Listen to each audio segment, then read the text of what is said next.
there's going to be a rather well-known musical intro drop that will be able to fit in large portions of this dungeon. I'm already prepared for this. Oh.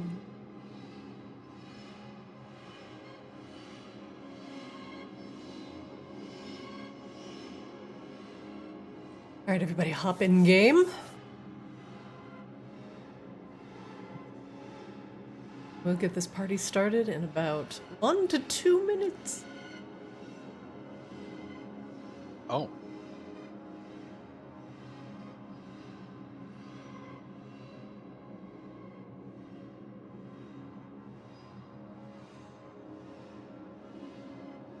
Hold this.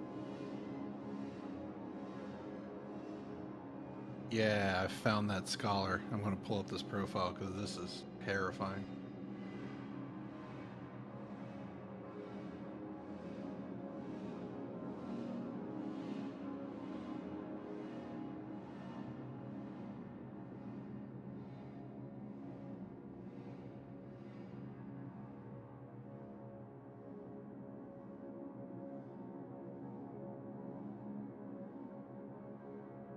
Just missing Cherry and Yeah, it's taking a minute. Christina. yeah.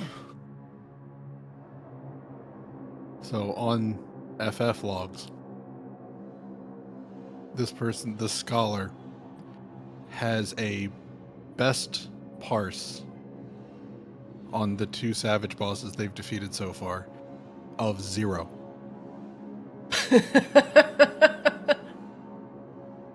You mean that's the best you can do? This is all the power you can muster? Oh no, I'll give you one better. I'll give you one better. Here you go. Take a look at this. I've got this zoomed in for your benefit, and definitely not for mine. All right, there we go.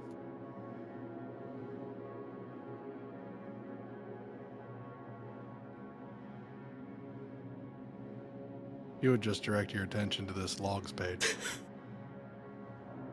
Yes, I love it when my teammates pass is 0.7. It's just 0. Just zeros across the board. Their median is 0.7. They almost got to 1. I've died in the first 5 seconds of fights and still parse higher than that. Because you don't wait for 5 Sunders for GCD Crusader Strike? No. Drop Wind Fury Totem and just go hand? Hello? Go here. Just go to XIV analysis. Let's just go take a look at this. Their GCD uptime was 57.5, so they were using their buttons about half the time. Didn't use their major cooldown 2 times. Their dot was up half the time. I would not want to raid with that person. This was Party Finder, by the way. Of course So 22 instances of incorrect weaving. 27 casts were interrupted by themselves. Nice.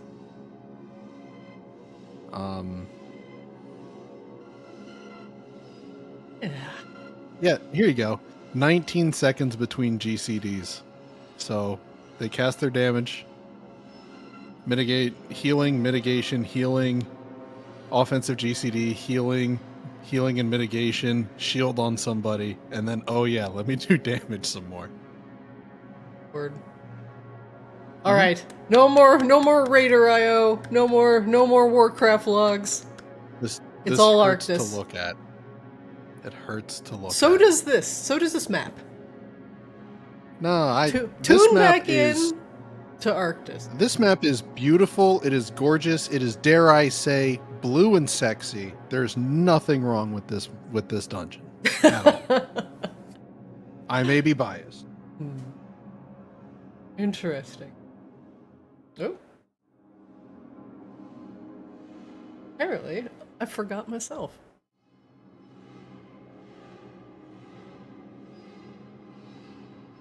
Shame.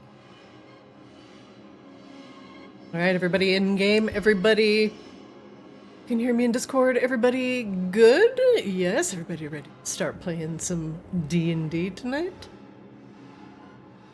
Can I get a... Yeah, sure. Can I get a... Yeah, sure. Sure. It's Can I not get a... functional. Can I get a... All right. You right. Thank you. Thank you. That is what I will take.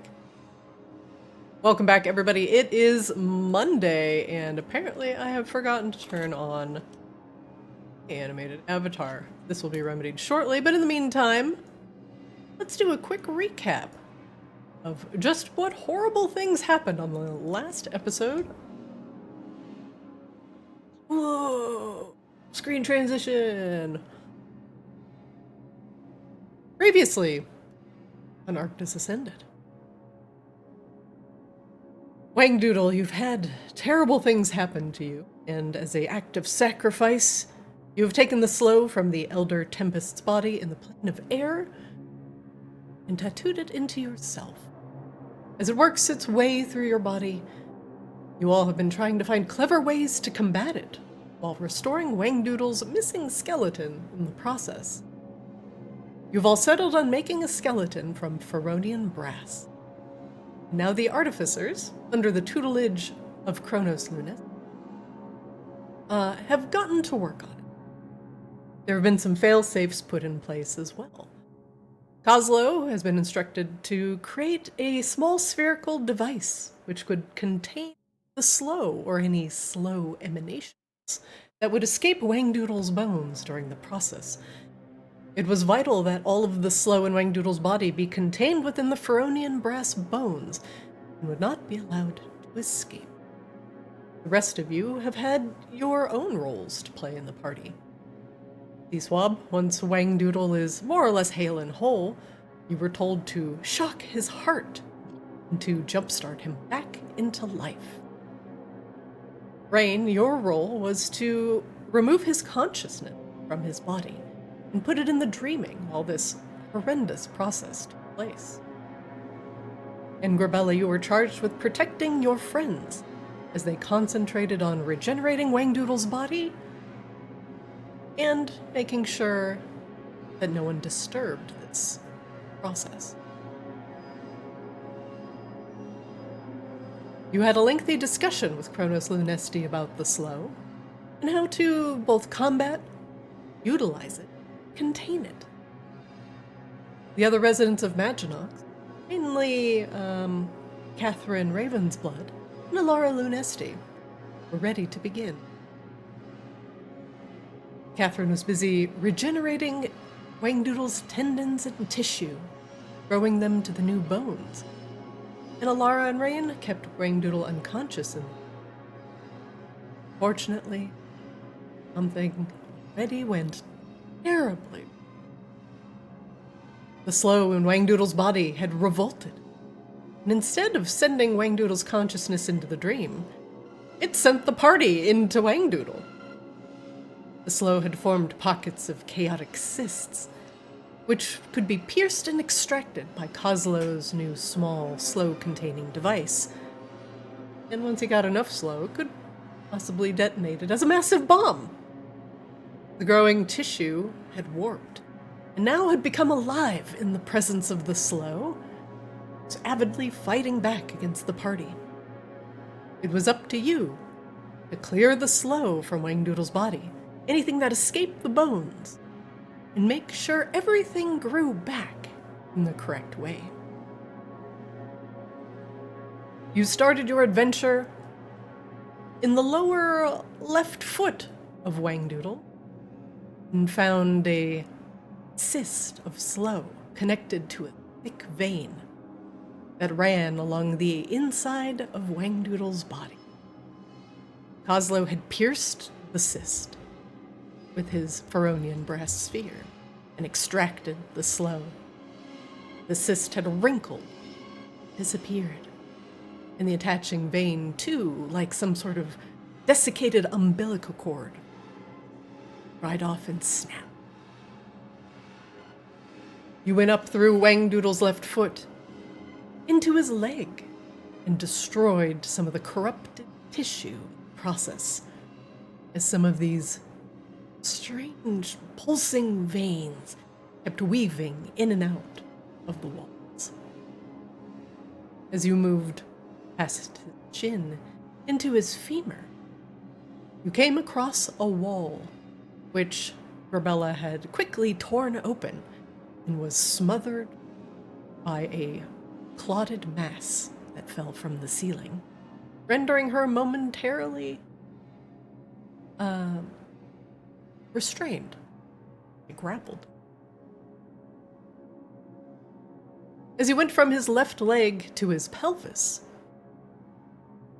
strange creatures, now sentient and alive, created by the combination of sloe and gore, writhed around within Wangdoodle's guts. Up to you to destroy them.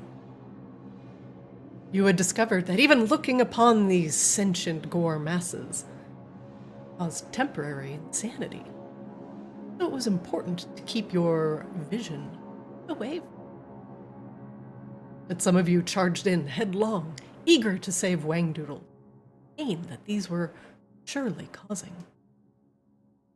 You had surprised the masses, but now it is round 2, and combat will continue as normal. You also found out that hitting the eldritch oozes with a certain damage type caused them to split, to become 2 instead of 1. What other horrifying things were we going to find inside Wangdoodle, aside from mommy issue? We shall continue. Let's get an appropriate banger on.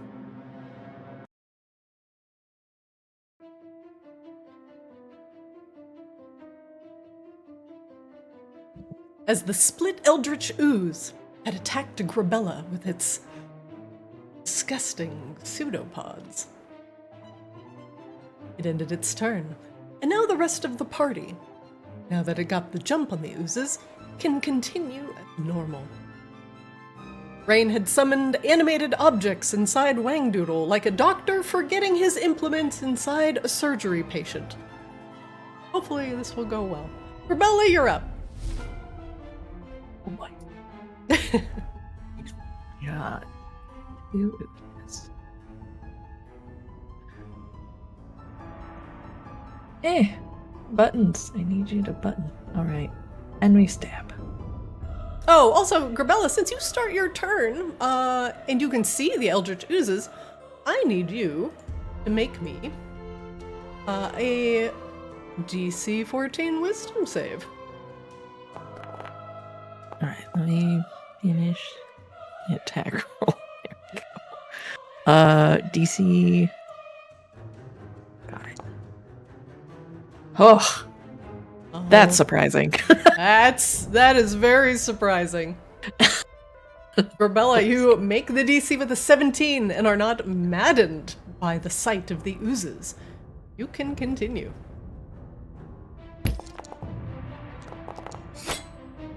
Got my radiant damage that time. Hell yeah. 37, dear God. Oh, God. You smash at the ichor that's writhing around within Wangdoodle's reforming guts. What do you do with your second attack? Again! Oh, God!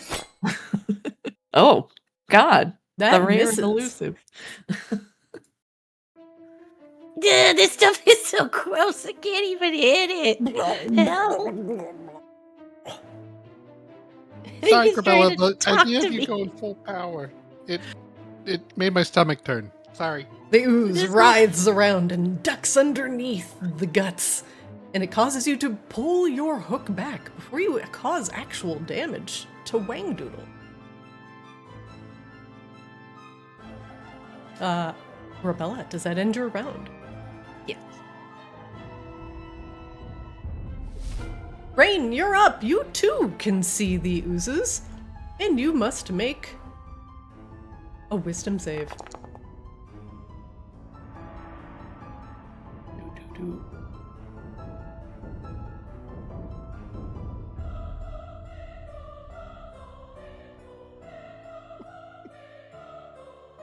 Rain, you succeed and are not driven mad by the sight of the sentient gore.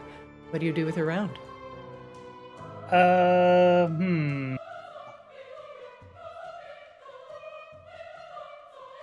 I guess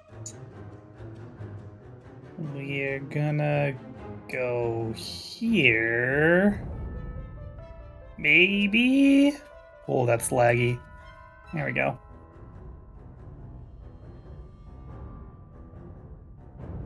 And we are gonna stab.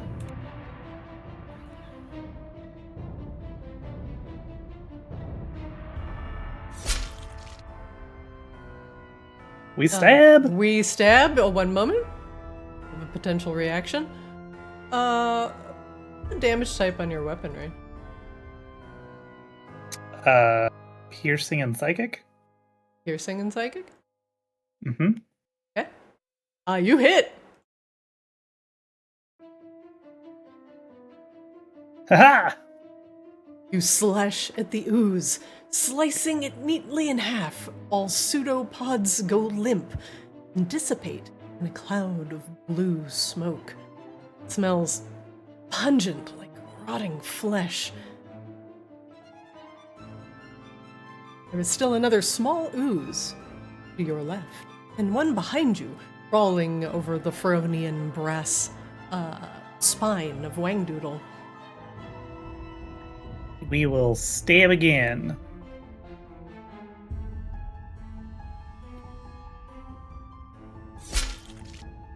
It will not use a reaction. Right, slashing at the smaller one. Wow, that is a pretty low damage roll. Real bad. Real bad. It just ducks inside of the guts, hiding most of its tendrils from your piercing rapier. And then bonus action, our poor remaining T cells. One will float over here.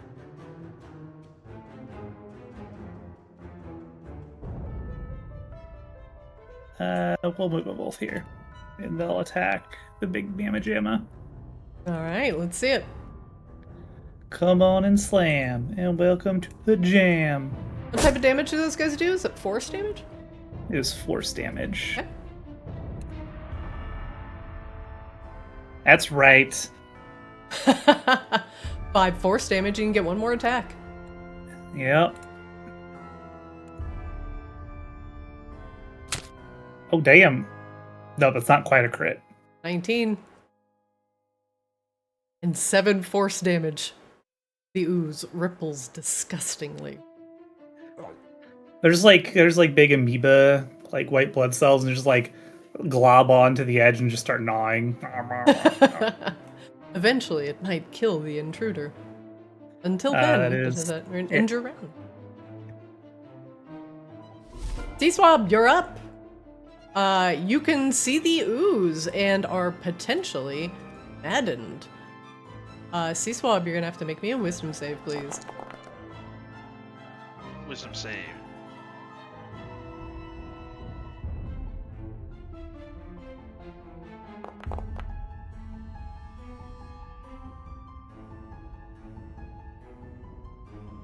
C-Swab, that is not high enough. Make the save. C-Swab, you look at the animated gore that is inside Wangdoodle's body.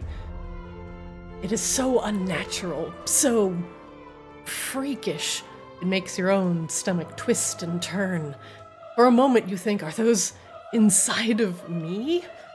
The thought of it causes you to go momentarily insane as you clutch your stomach, thinking that these terrible things are inside of you. T-Swab, you took 17 psychic damage from the maddening form, and you are also incapacitated until the end of your turn.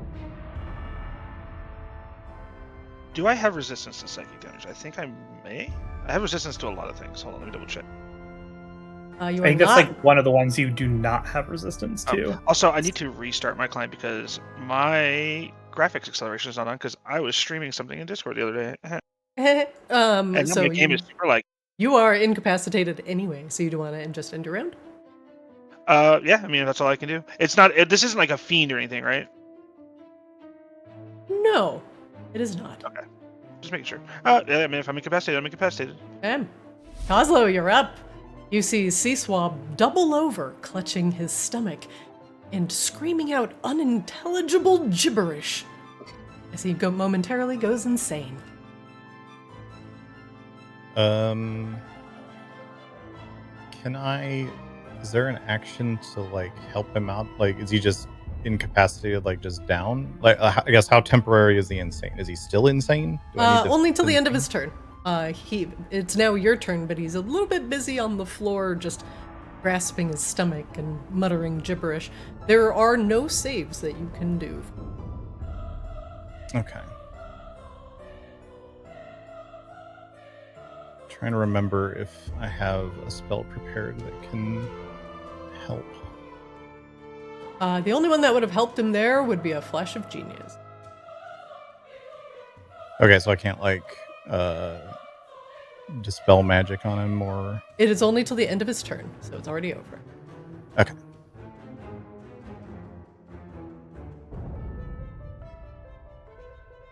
You do not see the oozes, and you do not have to make this roll. Okay. Well then, Kazla will just kind of gingerly step over Sea Swab. Hey, buddy. Hope you're doing good down there. Ah!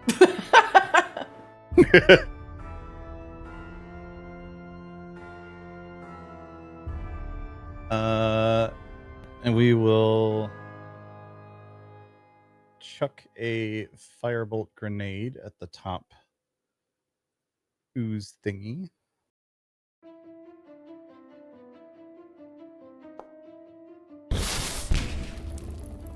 That'll hit. The ooze makes a sickening, sizzling sound, like bacon dropped on a hot grill.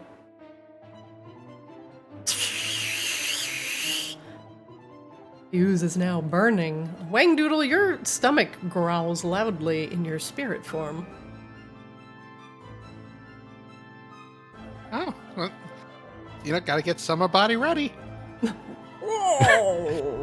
You feel Kozlo is pointed solving indigestion. exactly. Kozlo is solving Wangdoodle's gastrointestinal problems in only the way Kozlo can, which is fire. Just literally Watch. burning fat. Thank you. Watch the pounds melt away. Hmm. And then Cannon will shoot a force blast at the same guy. That'll hit.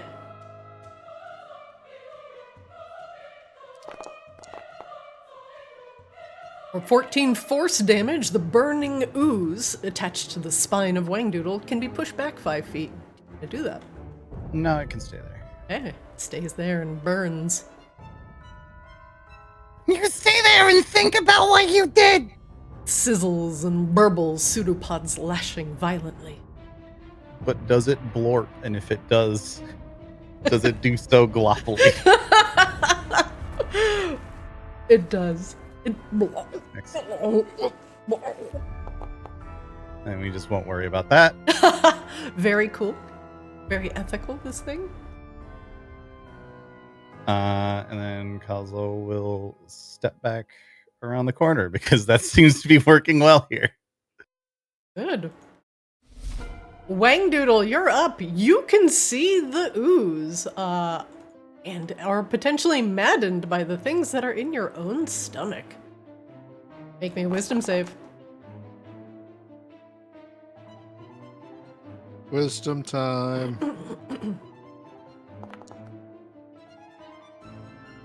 You succeed, though it is still disturbing how you can feel this battle going on inside your own stomach. This is very strange, but it's starting to create a perpetual loop for me. you know, I'm inside myself while thinking about the fact that I'm inside myself, but that thought's inside of me, and that's inside the other thing that I'm inside of.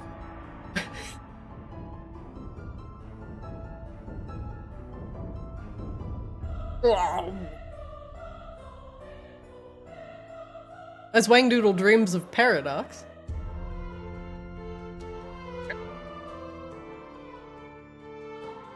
We're gonna maneuver / float / spectral boogie over sea swab. Please do not vomit inside me if at all possible. Thank you. And I think this will be a great time to draw upon my own faculties. And let's hit the burning one with a great little trick called Eldritch Blast. If they can draw on me, I can also draw on me.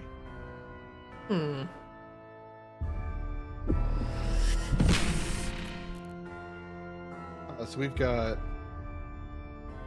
4 shots? 4 shots. Yay. Same target or different ones? Well, first one's definitely going to him. Right. That hits. Great. Love it. 6 damage I to love the that. Eldritch Ooze.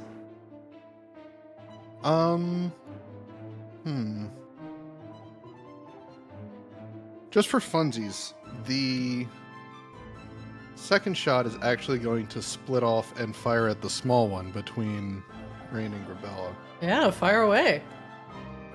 Seconded, that wouldn't get advantage for flank or anything. No, it wouldn't. No. Right? Nope. No. Of course not. I'll never be that lucky. Never lucky. That'll hit. That wasn't the target I hit. Ah, fine.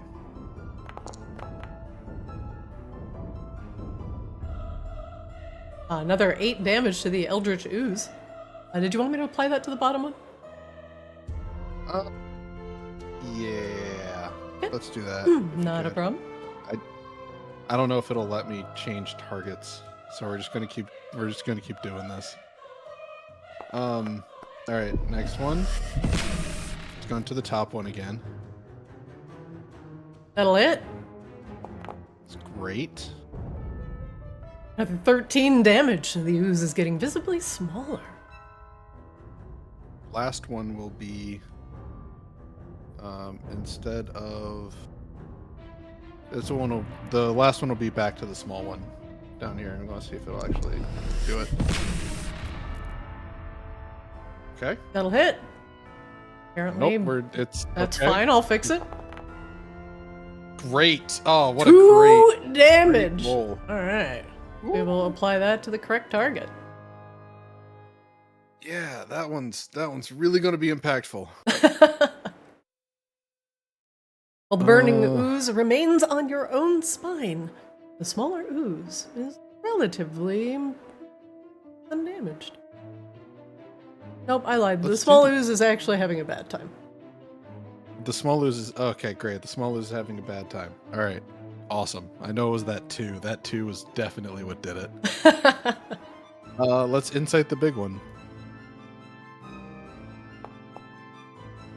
Nice. It's not high enough to discern what is going on inside your own stomach. All right. Good job, everybody. Keep it up. And we're gonna do what Kozla did. We're just gonna tuck back in. WWKD. What would Kozlo do? What would he do? At the start of the round, the Burning Eldritch Ooze takes damage from Kozlo's Burning Firebolt. Kozlo, give me a 1d10.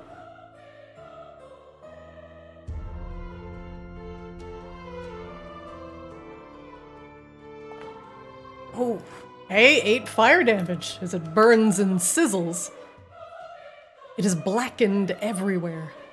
The ooze, barely an ooze anymore, more like a movable scab, tries to maneuver around the animated objects. Rain, give me 1 attack of opportunity from the animated objects, please.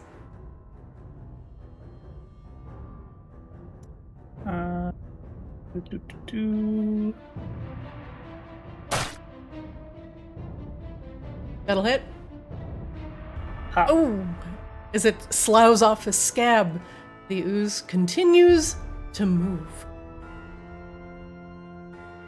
Gets adjacent to Rain. Attempts to hit her with a slow infused pseudopod.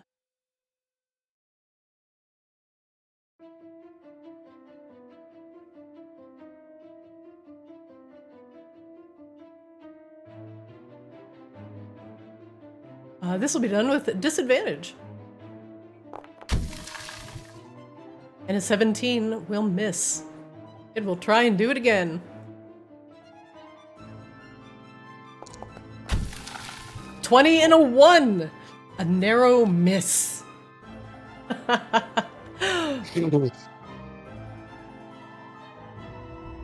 Rain, the ooze lashes out with its disgusting smelling pseudopods and misses because of your... You see, Wangdoodle, you see what happens when you mess around with the slow. This is what happens when you mess around with the slow. Yes, I hear you, but we wouldn't know that this existed if I didn't do this in the first place. I would love to never remember that this existed. This could have been a thing that could have impacted just your kingdom. You can't leave it out. Burbling and bubbling. The smaller ooze, trapped between Rain and Grebella, doesn't know the lesser of two evils and will attempt to lash out at Grebella. Its pseudopods.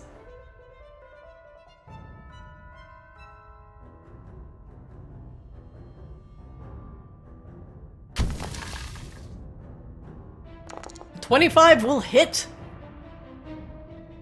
And Grebella, even though she is raging, still takes a combination of bludgeoning damage, which is mitigated by rage, and psychic damage. Grebella, as the pseudopod hits you, you get a memory from Wangdoodle. Wangdoodle, give Grebella any memory. Doesn't matter what it is. It can be meaningful, it can be meaningless. But you get Wangdoodle's thoughts inside your own head. Wangdoodle, what memory do you give Grebella? Grebella gets the memory of being up at 3 a.m., sitting at a table in a workshop, writing notes, jumping down from the stool, walking back towards the door to leave the room, and stubbing his toe on the coffee table. Oh. Grebella, make me a wisdom saving throw, please.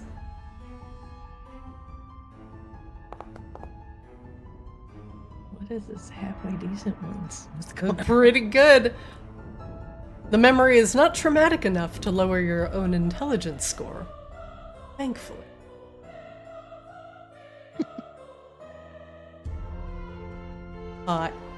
And it will attack Grebella again.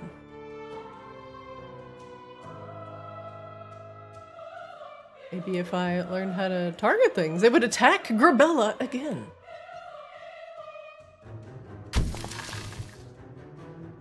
As it hits her again. Wait, Grebella gets another memory from Wangdoodle. Wangdoodle, give her a memory. 6-6 cave. There were a bunch of tiny kobolds. This is back when Wangdoodle was just a small little runt. And frequently getting dogpiled because he was one of the stolen. Kobold piled? Kobold piled. Bullying. Traumatic memory. Grebella. Make me another wisdom save, please.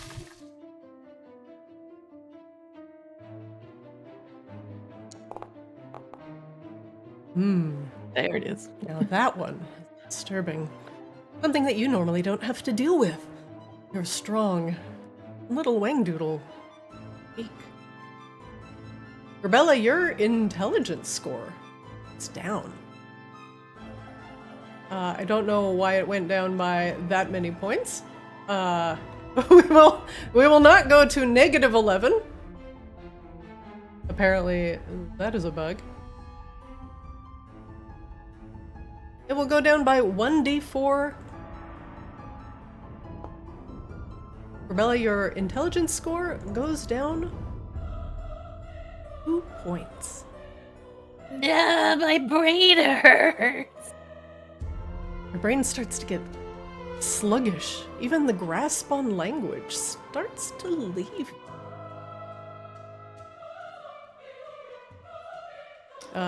Boy, it sure did put a lot of minus int scores on you that I'm just gonna delete. Give me 1 second.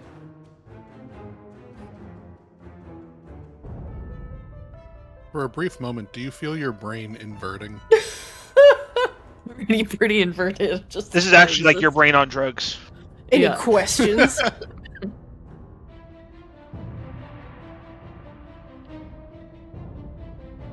Oh god, why did it drop it by 4? Well, if you were smart enough, you would know enough. I'm just kidding. Wow. I'm so dumb I can't multi-class. Remember this. 17, carry the 3. Do you end up losing more int the lower your int goes because you can no longer like add and subtract? Is that how that works? Would you call it an interception? I'll see myself out. Wow. Grebella, your intelligence score right now is 6. Yay.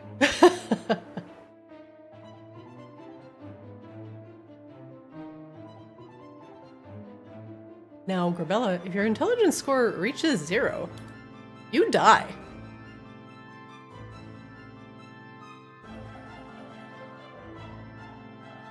I might not be able to face take more of these, you guys. Yeah, you're not sure your rage will actually get you through intelligence loss. Grebella, you're up. You feel weird, and you're starting to forget the names of your friends. Blorbo and Doodleboog. You're gonna have to come out here. I'm not gonna be able to do this anymore. Doodleboog? Yes. Hang on, Who's changing name real Blorbo quick. though? It was Coslow. Fucking love Blorbo. Like I got Doodleboog. Can you do all of our names real quick, just so we have reference? I was trying to think of a sea swap one and I couldn't brain one quick enough. Just make vague noises in the direction of Sea Swamp. Flapper Floop. I'll take it. I do love Flip a Floop, but apparently that Eldritch Ooze is extremely dead as you scream Flip a Floop and you bring your soul hook down upon the Eldritch Ooze. It explodes and it drifts away into blue mist, all for Wangdoodle's exposed. You do not have your intelligence back. There is still an ooze up, the burning one, on top of Wangdoodle's pelvis. Normally I'd have Grebella go in for a second hook, but I think she's gonna plop down and try to figure out what's wrong with her. So that'll end my turn. That'll take a while. Grebella, you sit down and you have a good think. Thinking. 1, 2... What comes after 2? Rain, you're up.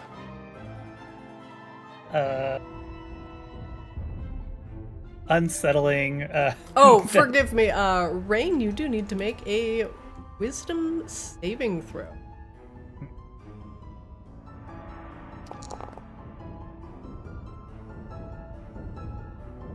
Okay. Seems good.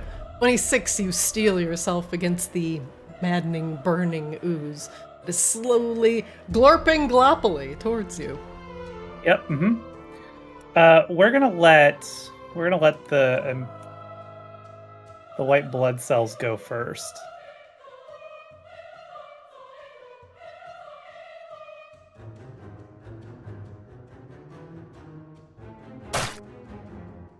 That'll hit. Launch, launch, launch. That is the end of the ooze. As the fire and the animated white blood cells take it, dissolves to a blue mist, just like the others.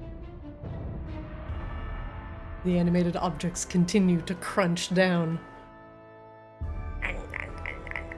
Waka, waka, waka, waka, waka.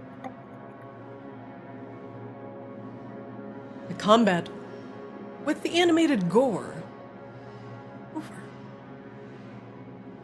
Grebella is sitting on the ground, looking confused.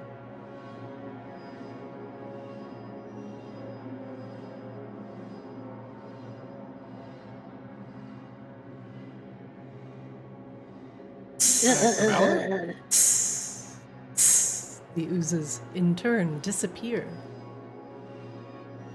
You see the blue mist that all of these oozes turned into goes to a central location, one nearby the leg.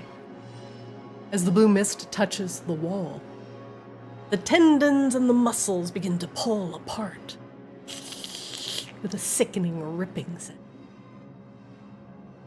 A small hole appears in the right leg, just big enough to crawl through.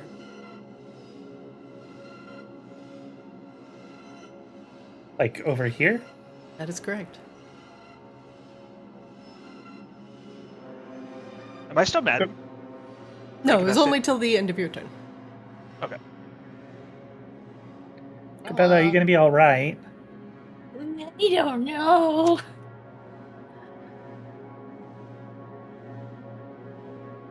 Everything in my brain hurts and I can't think thoughts correctly. I don't think I'm gonna be able to fight these things up close. Which makes me next to useless.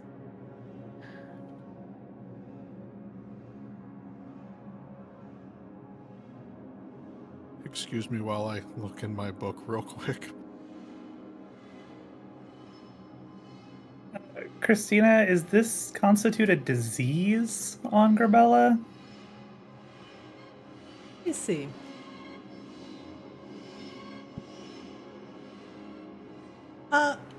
No, it is not. It is trauma. Can't fix trauma. It will last until you can. Grebella Okay. finishes a short rest or a long rest. As she figures out which memories are still hers, ones are. Though she feels every bit of pain, every bit of anguish that Wangdoodle felt. He was being picked on and beat up by the other kobolds in 6-6 brood. And the coffee table. And the coffee table.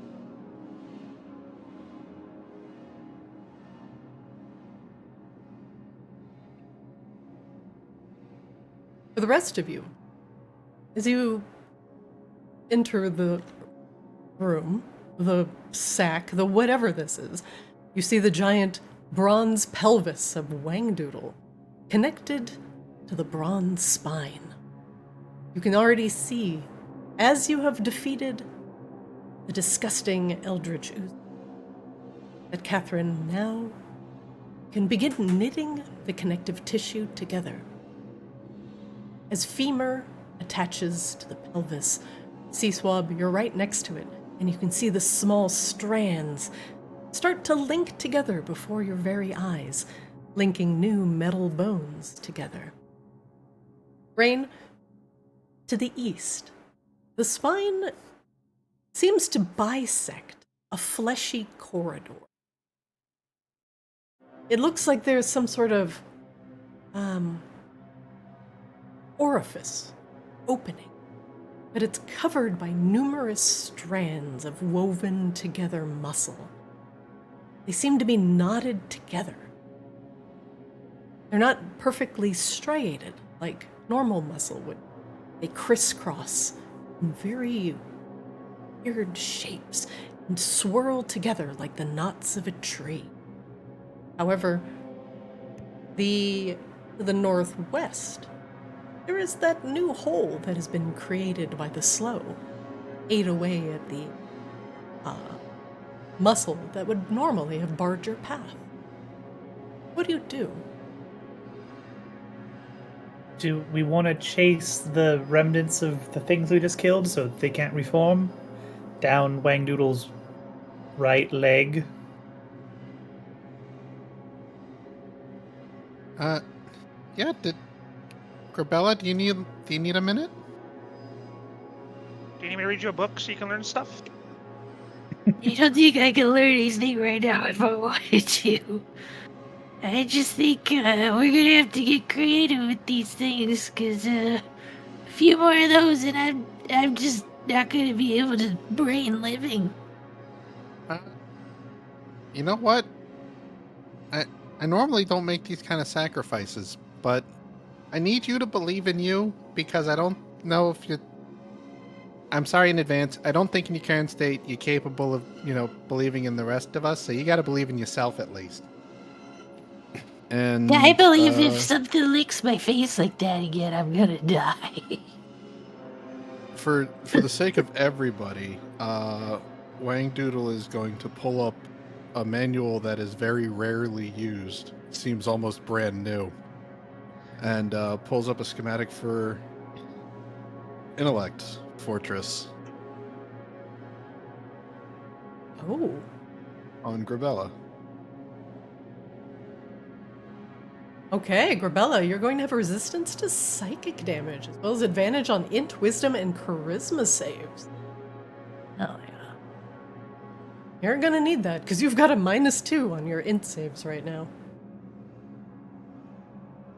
I just realized the secondary effect of this. Stay angry, Grebella. Yeah. We just gave you resistance to your one weakness. Yeah, because option 2 is like I could drop my rage and do my spells, but they're not very strong. Or I could unequip something that is attuned and get my shield out that has a bubble, but Wangdoodle That's- holds up. a difficult decision to make. Wangdoodle holds up a pipe in one hand and a pack of smelling salts in the other, and you just pick.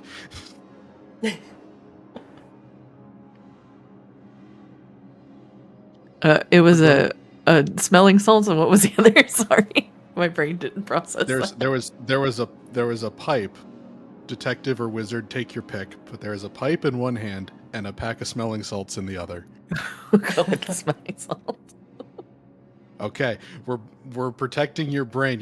You had a choice of how it happened. Wangdoodle cracks the smelling salts, and the heavy waft of ammonia sits under Grebella's nose. Well, Grebella, you feel wake, but your mind hardens as Wangdoodle casts Intellect Fortress on you.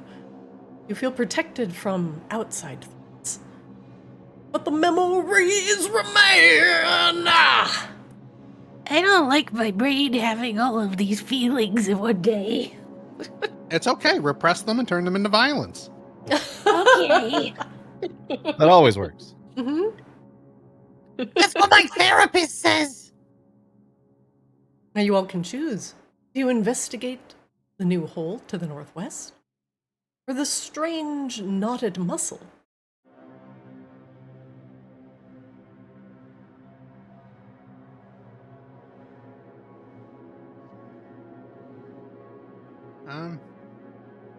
If you do, you must work your way carefully across the limp bag of intestines that is currently laying on the ground. I think we should go in your other leg, Wangdoodle. I don't want to fight those things again if they are going to regenerate. Yeah, that's a fair point. And I think we'll have to come back this way anyway. I'd really like it to just be a simple matter of Kozlo squeegeeing them up with his sucking device. So, Kozlo, can you take your slow collector machine and fit it as a backpack with an extendable hose? Hmm. Yeah, and I got this little box I can throw on the ground to trap it.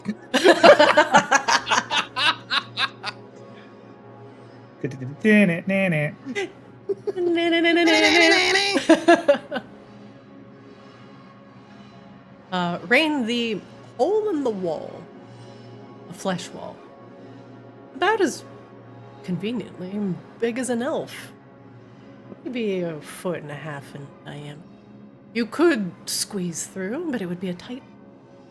It's thick, and you would have to really get in there in order to see what's on the other side.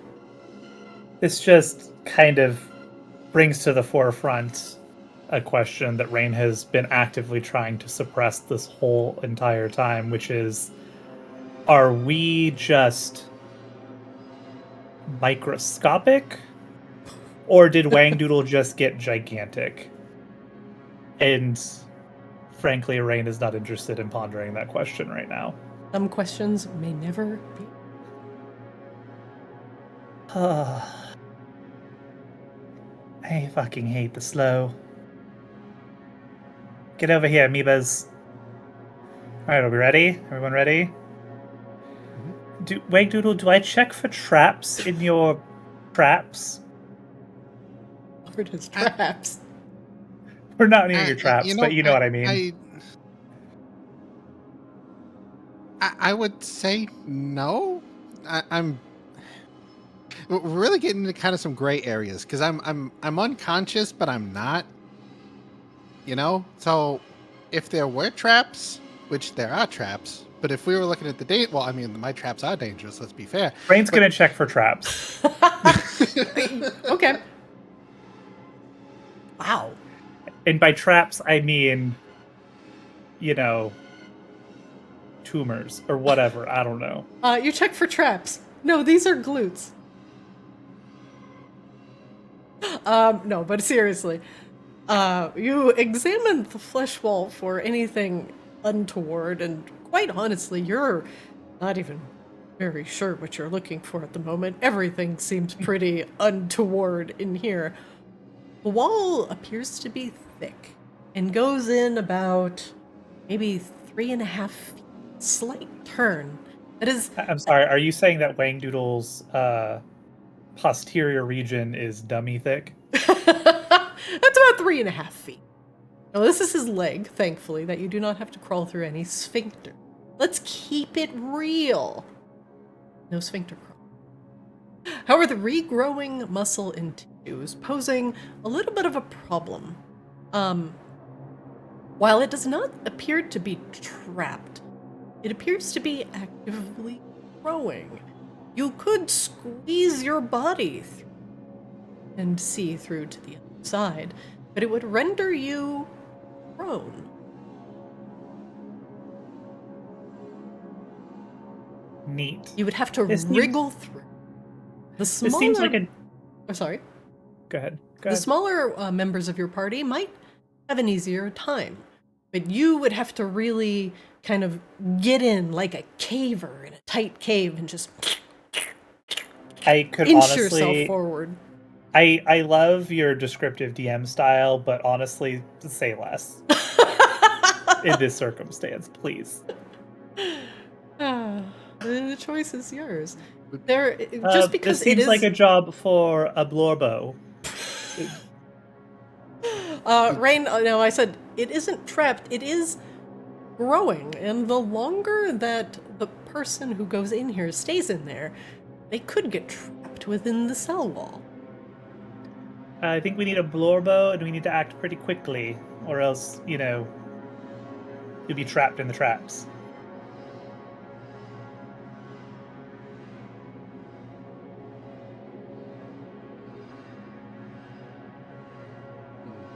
Could I potentially, could I hit the muscles with a burst of cold and temporarily pause the contractions enough to assist the larger than Blorbo sized members of the party to get through. Now that is a fantastic. What do you hit it with? A little bit of tiger balm? A little bit of cone of cold? A little bit of icy hot? We like to we like to refrain from tiger balm and icy hot in this particular region. We're gonna resort to the good old fashioned ice pack. Oh. And just give it a touch of frostbite. All right. You apply your hold compress to the quickly closing muscle cave. It stops regenerating for just a moment. It gives you a little bit more time to squeeze through. Okay, this is actually more uncomfortable than I thought it would be. So if we want to go, let's make it fast. Yep. Wangdoodle, you feel it in your leg. Your right leg goes cold. Mr. Blorbo Greenfinger, Yeah. I think you might want to go first. It's a tight fit. Does Blorbo go through? I'm gonna send the cannon through. Okay. Ah, yes. Exploratory surgery. Mhm. Do you just gently set your cannon up on the flesh wall and push him through? Sure. You cannot see through your cannon's eyes, by the way. But you do have Okay. something that will.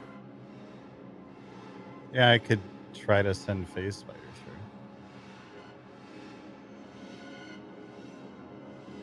Because your What's the cannon will random not thing tell around you Cosmo's anything. body? All right, let's get Spider Chan.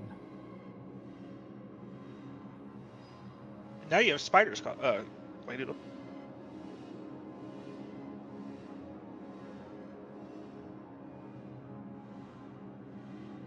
Wangdoodle, you now have spiders inside you.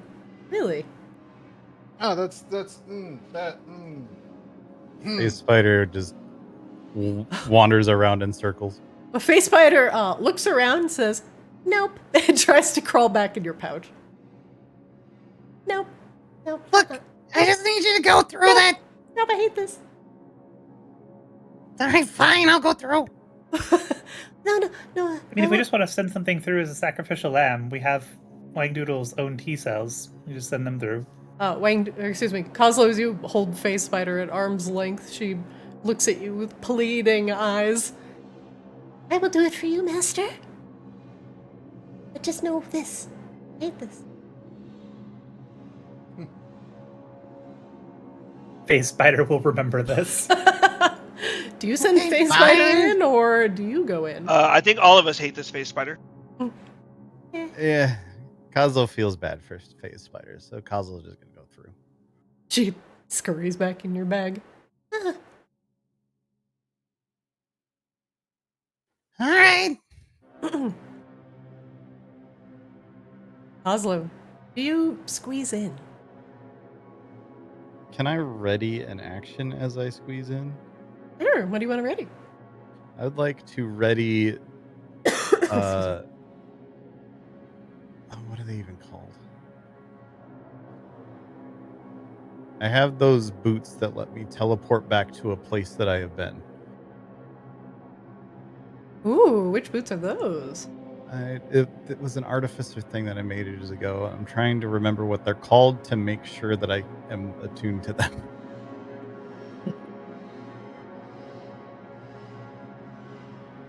I don't see them anywhere, so I guess I'm not attuned to them anywhere. Even though I apparently have a free attune. I don't know what's going on with my attunements. Think of your all-purpose tool. Let's see, you got your firearm of retribution, your staff of fire.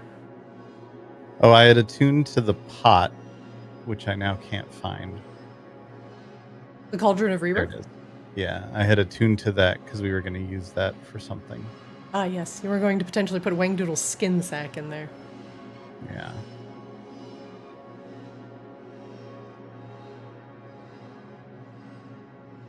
Oh, no, wait. No, it wasn't that, because we never actually did that. It's the Rod of the Pack Keeper that I've somehow become unattuned to.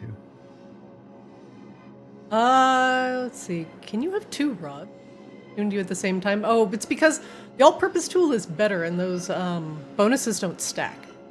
You don't get plus... They don't affect the same thing. The all-purpose tool affects Artificer. The Rod affects Warlock. Oh, that is true. I don't... Okay. Hopefully the game will not think you have +5 to your... all your spells. We can figure it out later. I was just trying to check my attunements. All right. I guess I don't have the boots. So in we go. In you go. All right, Coslo. I'm gonna push you through this one. Okay.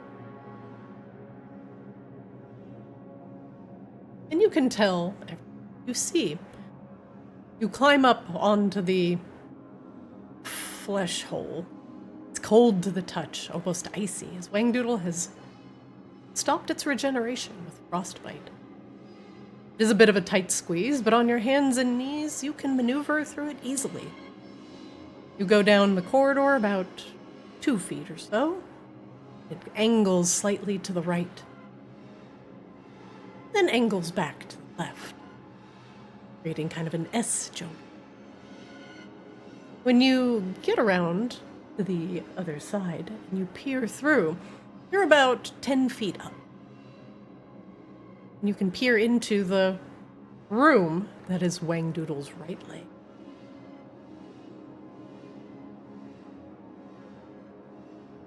Under you, you see bronze bones, slowly regenerating. The veins, the sickly purple veins connect to the walls, have these white knobs on them that seem to be sucking attached to them, like some sort of strange amoeba. They're also on the bones as well. They don't seem to be attacking the regenerating tissue. They're more interested in these purple veins. A couple of them just kind of move around the room ambivalently, not attacking any. Kind of using their pseudopods to move slowly over the cell wall. Exploratory. The room ends in another fleshy wall. On the northwestern side of the room, where a very large vein connects to, and I do have to use this phrase, a puckered orifice. You didn't have to. No, you didn't. The white amoeba do not seem to notice as you peer through them from your slightly higher vantage. What do you do? Over the bond, Kozlo will start by thinking just like, oh god, this is gross sort of thoughts, which is probably just going to make everyone get a sense of, oh god, this is gross more than anything else. And then... Yeah, there's like a few little white oozy things in here. I see a bone. 2 bones. And more of that slow, veiny shit.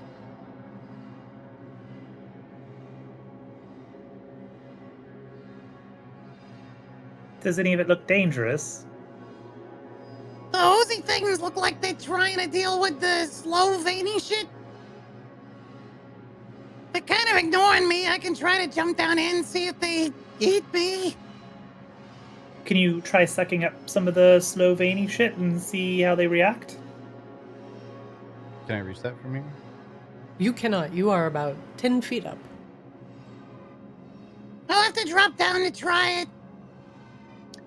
We could tie something around your waist, do it, Mission Impossible style, and pull you back up through the puckered orifice. No, wrong puckered orifice. That's on the other side. Where Cosmo I don't know. I'm not in there. I can't see. I don't know what you're talking about. Oh yeah, also, Wangdoodle's leg has a butthole in it. Well, that sounds like more weird slow shit right there to me.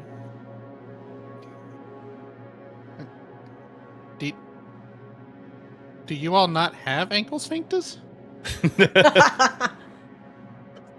Is this a kobold thing? Or is this a Wangdoodle thing? Well, we never know. Actually, here's what we'll do. Rain is going to have the remaining T cells do like a barrel of monkeys situation, where one will wrap itself around Coslow's waist gingerly, and then hook up with the other one to like dangle him down because they're medium sized. This is like the worst version of Mission Impossible I've ever heard of. Does that feel secure? Does that feel snug to you, Coslow? Be honest, everything in here is a little squishy, so I can't really tell. We could also just all barge in, I suppose. It's also fine. I mean, it doesn't look like these things are angry at me. And there is a little bit of space in here. Maybe we should all just go in. All right, Coslo will hop down.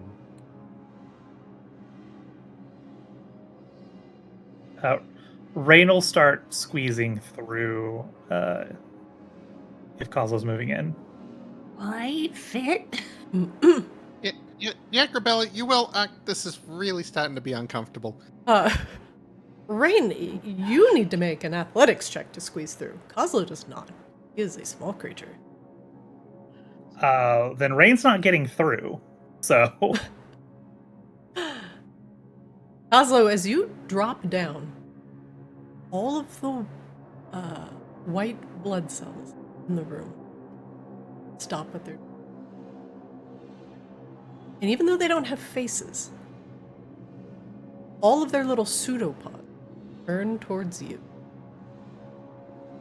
The only one that doesn't seem interested in you is this one that is sucking on the vein. He continues slurping, but a couple of the pseudopods do angle in your direction. And very slowly, begin to move toward. Coslo will step over here so that at least if they get to me, they have to go past the other thing that the one is already slurping on. Okay, never mind. These little goopy things might hate me. I need help. I'm trying to figure out how to tell them that you're with me. well, 3 of them stop on the vein. And they all begin slurping at it. But they've created a wall in between you and the rest of the room. You cannot get past them without potentially touching them. They all become kind of one amoeba. Or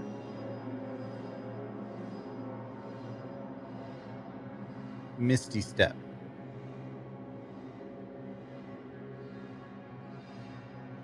I'm gonna teleport myself over here. Okay. You teleport to the other. The cells, they still seem to be focused on the vein.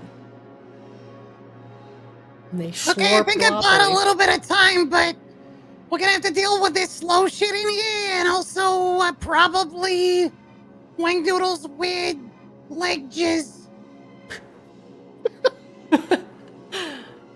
Coslo has no idea what a white blood cell is. Coslo barely knows what blood is. So you do see one of those thick veins attached to an orifice in the wall. But the end of the vein completely encompasses the entrance to the orifice. You can see that there is something further beyond. The vein is blocking the hole completely. Maybe, Wangdoodle, if you can get in here, maybe you can tell them that we're trying to do the same thing they're doing. Because I think they're trying to eat this slow, which is actually probably bad. I mean, it could just be part of my body protecting itself. You know? Immune systems and all that.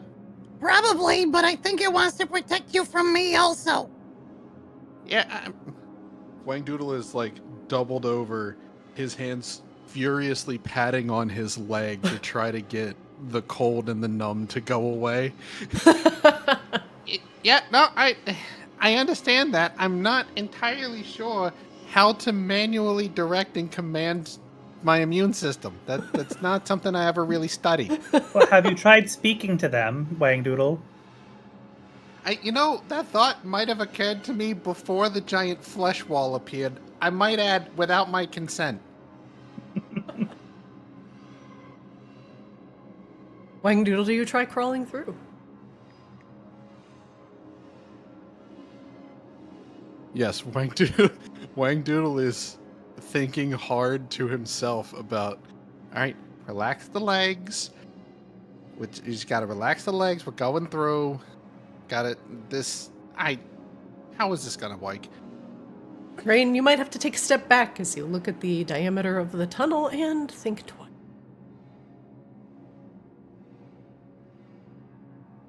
We could also just cut your leg off, Wangdoodle. Replace it with a peg leg. I don't think you need it. We already spent a considerable amount of time crafting a new brass leg right now. I wouldn't want to waste the craftsmanship.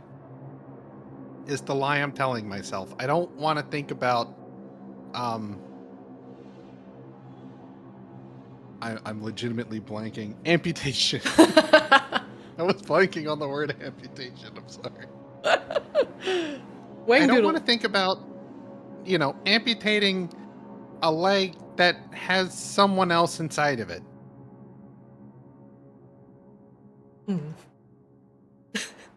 Do you crawl through your flesh tunnel? This is just an episode of euphemisms. Yes, I will crawl through my own flesh tunnel. I just want to hear you say it. What do you mean it's an episode? This is going to be like a 4-episode dungeon at minimum. This is an arc. Wangdoodle's ass arc. I'm already slightly uncomfortable with how many times the word orifice has been used. Start the orifice counter, mods. Wangdoodle, you crawl through the flesh tunnel. As it makes the S curve, and you get around the corner, you see the same thing as Kozlo. A long vein stretching across the room, lying on top of bones of brass. 3 white blood cells bar your path, laying on top of the thick, disgusting, necrotic-looking vein, slurping, glorping. Kozlo somehow found himself on the other side of the room.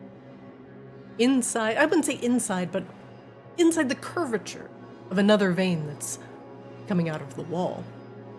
That vein punctured a small orifice that could be a makeshift door, but because of how large it is completely blocking any entrance.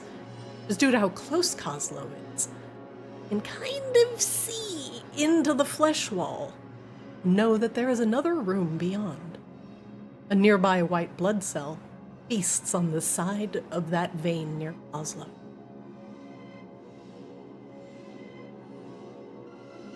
Alright, Wangdoodle is gonna give this a shot with as much conviction as he can muster. Good job, team. Stand aside. That thing over there is not a threat, but I need to move through. The sucking continues unabated. Seems like you do not command your own immune system. Over the bond. Okay, I tried talking to them and that didn't work.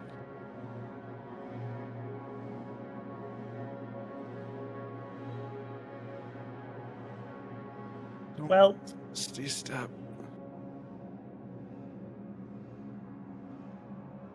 Do you, Sorry, both, what was that, do you Rain? both have Misty Step? No, I don't have it. The blood cells have created a literal wall. But at least they are not coming towards you. They are busy with the vein.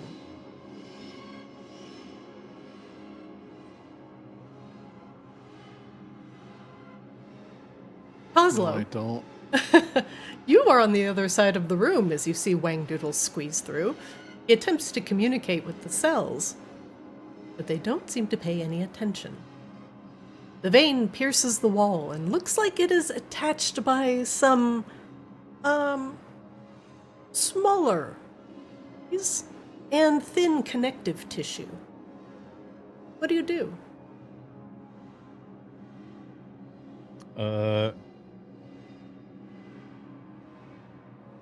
I will get my slurping tool and attempt to slurp this vein that's here. See what happens.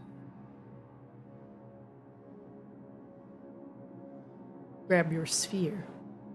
The little needle juts out. You press it into the vein. Yes.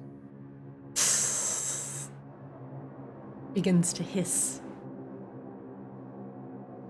And there's a clicking sound. Whatever's in the vein is now being sucked into the sphere.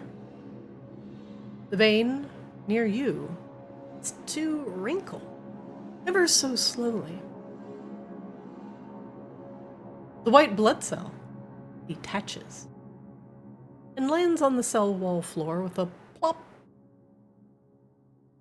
But as the vein wrinkles entirely and disappears, it does allow you entrance into the other room.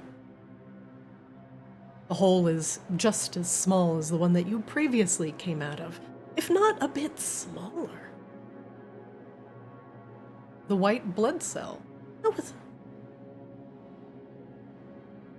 You see that all of its pseudopods now angle towards you.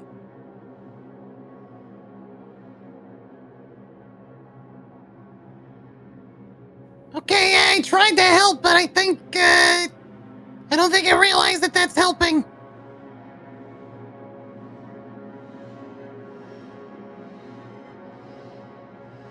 Okay. Ever so slowly, white blood cell is beginning to crawl up the bone and make its way towards Coslow.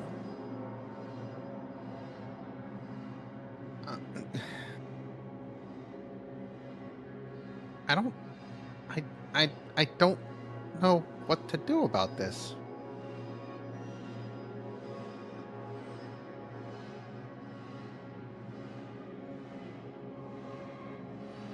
Oslo, you are faced with a choice. You could potentially retreat.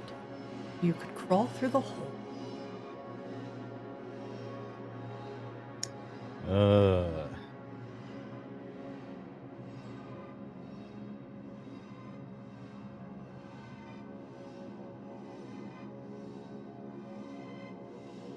Wangdoodle, as Coslow thinks, you rack your brain. Make me a medicine check. Come on, buddy. I don't ask you for much. I just ask you for successful rolls each and every session. Don't fail me now. I don't. I'm on a flash of genius. Okay.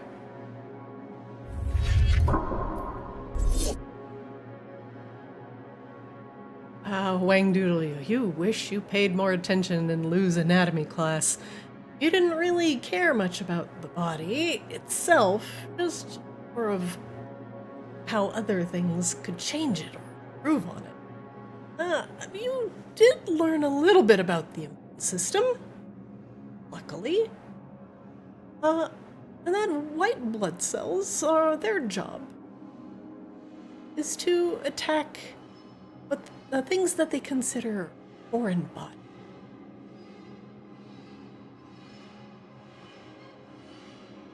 That is all I will give you with a Yeah. 30. Well, wouldn't it be a 17 with the Flash of Genius? Oh, it would. Sorry, I didn't see that. Okay, with a 17, white blood cells, their primary objective, to eliminate foreign actors from a body. They will pursue things that they deem doesn't belong. But too many white blood cells can cause a problem. And also, if white blood cells are agitated, they tend to summon more white. In order for you to not be attacked, the white blood cells would have to consider you a native part.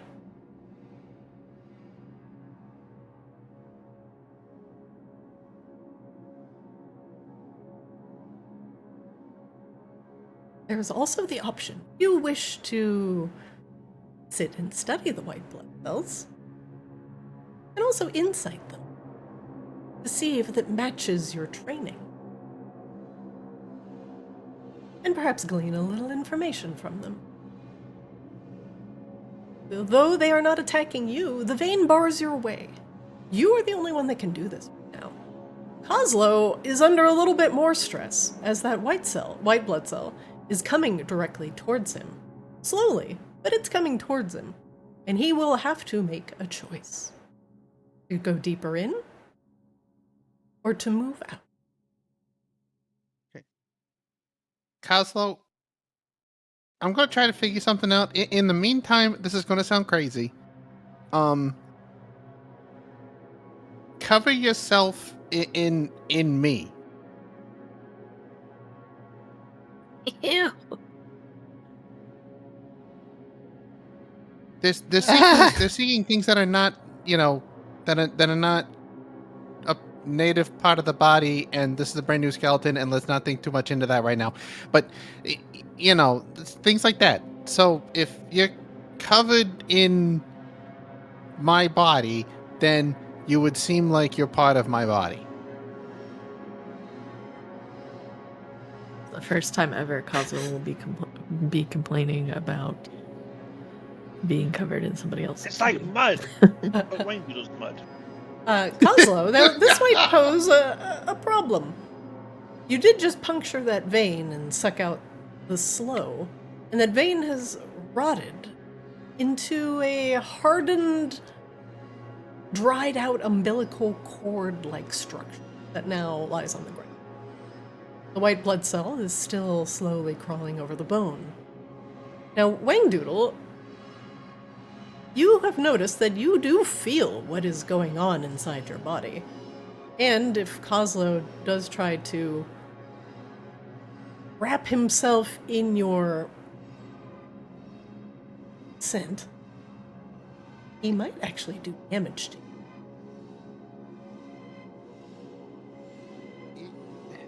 You would have to attack your own good muscle in order to get some fluids.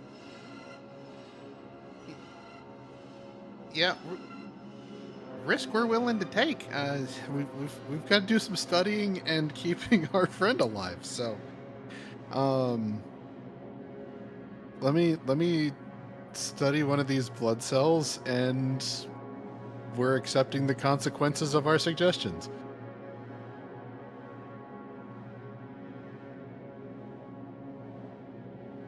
Okay, give me an insight check. You've got it. There's no way that this is going to possibly fail me. There's no... I'm going to be so proud of me. It's happening right now. Wow. Wangdoodle, since this is your own body, I will give you and only you. Fantastic. This is so much fun because now I've got to figure out what questions I want to ask.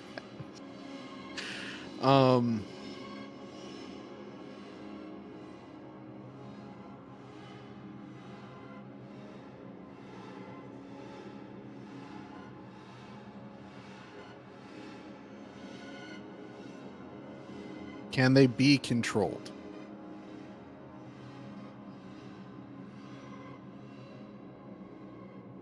Yes.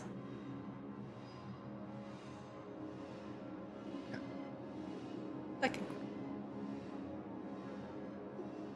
You can ask a generic question like that, or you can ask a question that you would normally ask a monster in combat.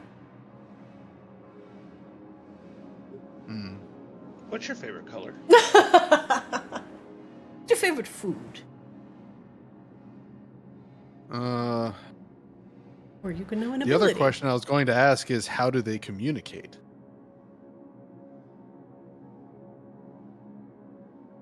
Is that your question?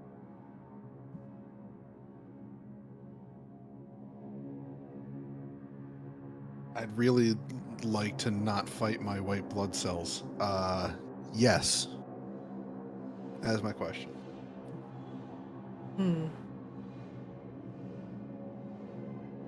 Long story, biology lesson. The brain sends electrical signals that will, generally to areas that are traumatized and not normal, directing the white blood cells there in order for them to destroy hostile intruders. So, long story short, it does emanate from the brain. They communicate ultimately through your body and your nervous system. They are what you would possibly consider a hive mind. But those signals only send messages when it is needed, and it is entirely unconscious. You do not control your own immune system.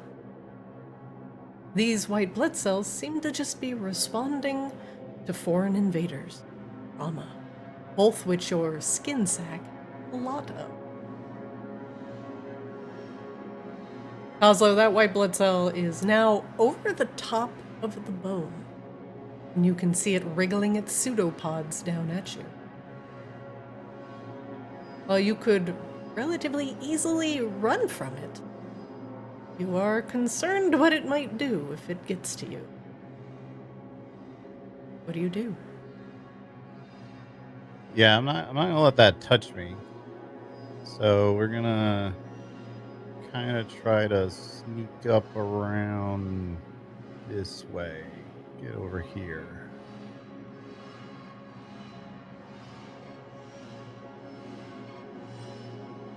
The white blood cell does burn its pseudopods around and follow you. Slow. Right, either we need to get through here quick enough that they don't mess with us, or we're gonna have to remove some of your blood. You got lots of that though, right? I've got as much as they're putting into me. I'm gonna pause this scene for you two right here. For the rest of you three, on the other side of the wall, all you hear is as the wall is relatively thick, and you can hear the somewhat panicked voices of the two smaller party members on the other side. There is still that knotted muscle wall. If you want to investigate that while those two dodge around the white blood cells. What do you do?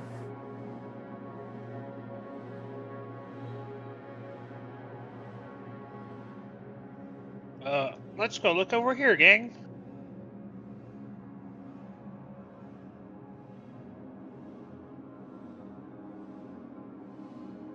Sure. I'm not sure hearing sort of panicked, muffled voices on the other side of a sphincter wall would make Rain more keen to split the party, but sure, why not?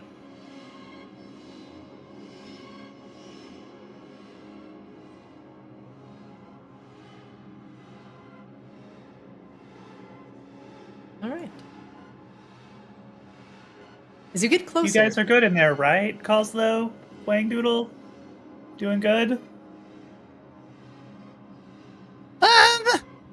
Sure.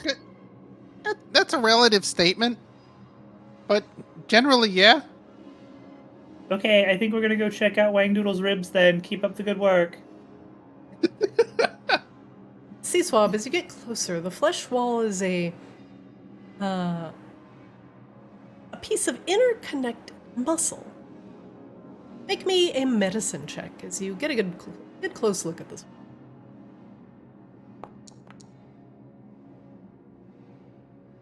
It seems like one solid piece of muscle. They're all wrapped together. You're a little concerned that cutting through would potentially hurt Wangdoodle. Rain and Grebella. You examine the wall.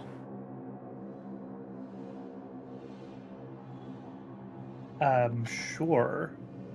Yeah, I can try.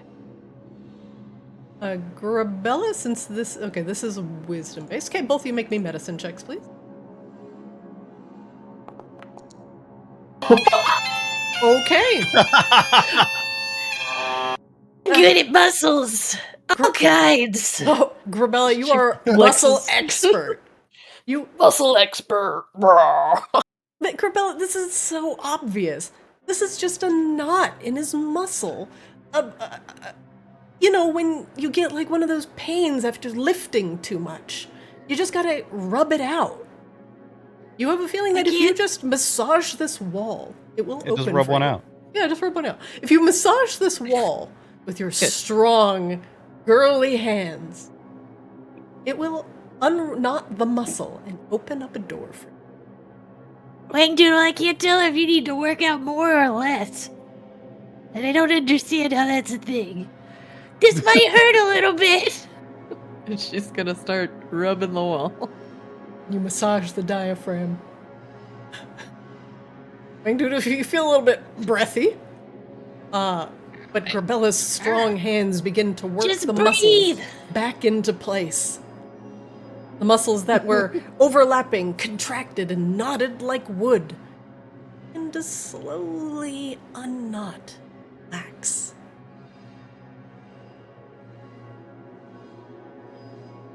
Oh, come on! The muscle wall parts. And now you see into Wangdoodle's ribcage. 2 white blood cells sit on the currently brass ribcage as new flesh is beginning to knit together. It does not disturb the flesh. It just kind of crawls around the bones, looking for anything. C-Swab, from your vantage, you can see more north than that. There is a sickly, reddish-brown tumor, lump of flesh. It seems to be sitting on the right part of Wangdoodle's ribcage. It is connected to one of those disgusting purple veins. The tumor pulses slightly, and the flesh seems wrong, connecting the ribcage to the cell wall in a very incorrect way. It is not a tumor. It is literally a tumor. Rain, you see the part of Wangdoodle's left ribcage and the white blood cell crawling around on the grass.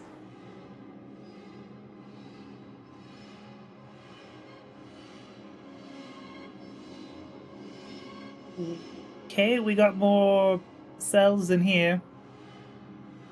I could try to distract them or keep them on me while you guys get rid of whatever that thing is. I don't think we can. Kozlo has the device. How's it looking in there, Kozlo? Ah! And none of you can see the room in its entirety, unless one of you is brave enough.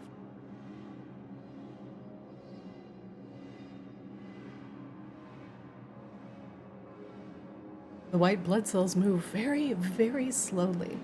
And at least from Grebella's vantage point, the spine pierces another fleshy wall to the very east. There also seems to be some sort of overlapping flange or flap that Rain can see to the southeast. Normally I wouldn't mind going in, but if we don't have the device that's going to make everything better, we might as well wait. Yeah, I don't. Yeah, I don't really know what to do with these tumors unless we want to start excising them ourselves, but then it just kind of leaves slow floating around, right? Yeah. Which is the opposite of what we're supposed to be doing. And we don't want to kill the white blood cells because those are actually Wangdoodle's cells just doing what they're supposed to.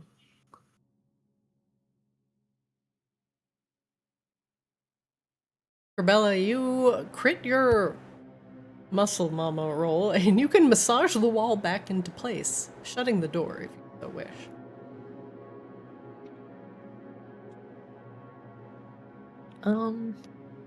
I think they're moving slow enough. I have no idea how long everything in the other room is gonna take.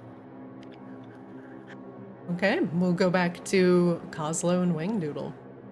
Coslo, that white blood cell's creeping towards you, and the other three to the bottom make a literal wall that you cannot cross nor climb over. You see Wangdoodle in the orifice count 5, 10 feet up on the wall of flesh, his head just sticking out as he area. What are you two doing? What I would like to do is, well, two things. One, I want to figure out why that slow vein didn't go away like the other ones have, and why it's still blocking that other exit. The other exit, this one did go away. I just can't delete it. Okay. That one did go away. The one to the south did not. Okay. So then the second thing of which I was considering is trying to find a way to sneak over to that where Wangdoodle is and do the same thing on that other one. Like if I sneak over here maybe and try and quickly slurp out the slow and then figure out how to not get eaten by white blood cells. Okay. But I'm assuming that that second one needs to go for that other opening to become accessible.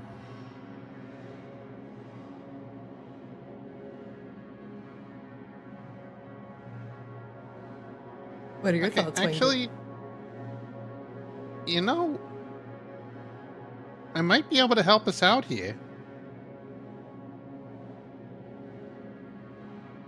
Yeah, that'd be nice. I don't want to do that. You don't You know want to what? help your own self out? No, sorry. I was thinking about a couple things in advance. Grebella's just gonna be a little exposed temporarily if I do this. I'm right. massaging your wall shut then. Grebella will do this. A diaphragm. Okay. We're gonna do a combination of things here. Do that. First things first, we are going to activate our ring of spell storing.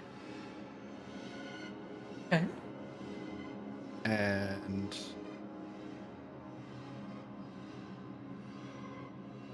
no, just to be safe, we're gonna do the other part first. All right. So as the ring is warming up, we are going to use our favorite spell of all time, and we're going to vortex ward targeting Coslo. Okay.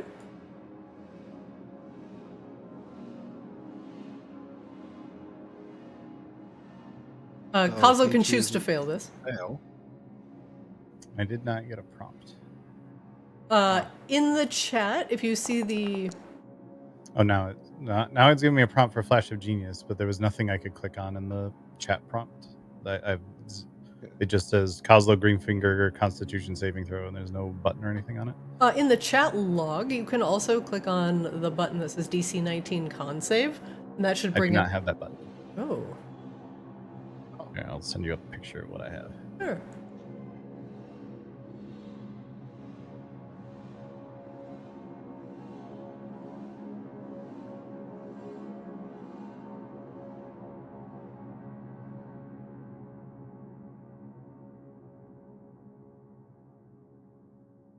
Yeah, it literally just popped up and said Kozlo Greenfinger Constitution saving throw and nothing else down there.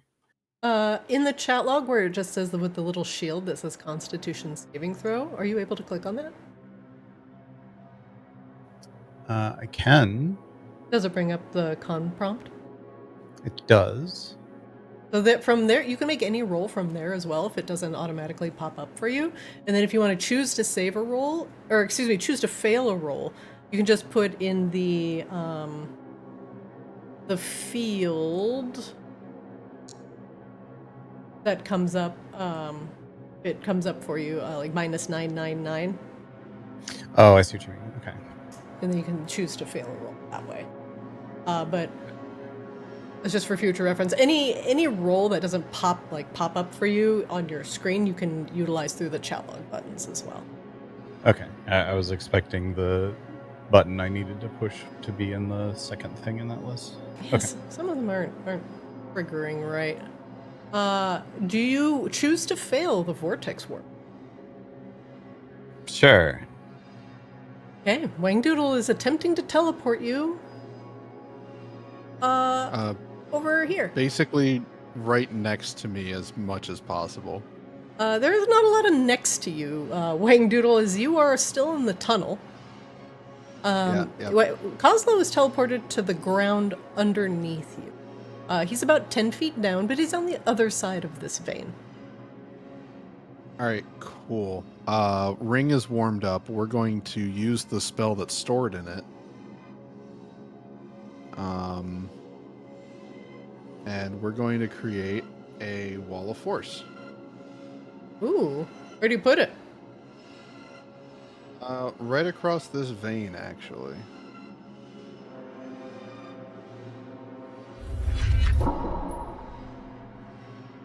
And the wall will appear in any orientation you choose, horizontal or vertical barrier, or at an angle.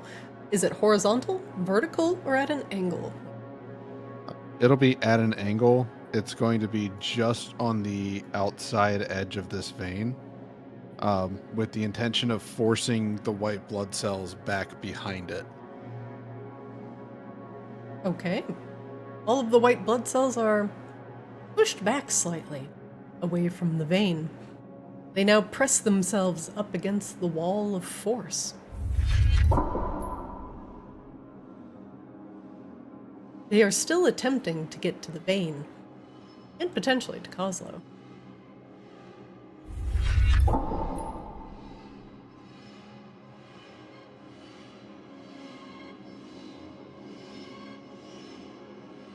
You have blocked them from reaching the vein.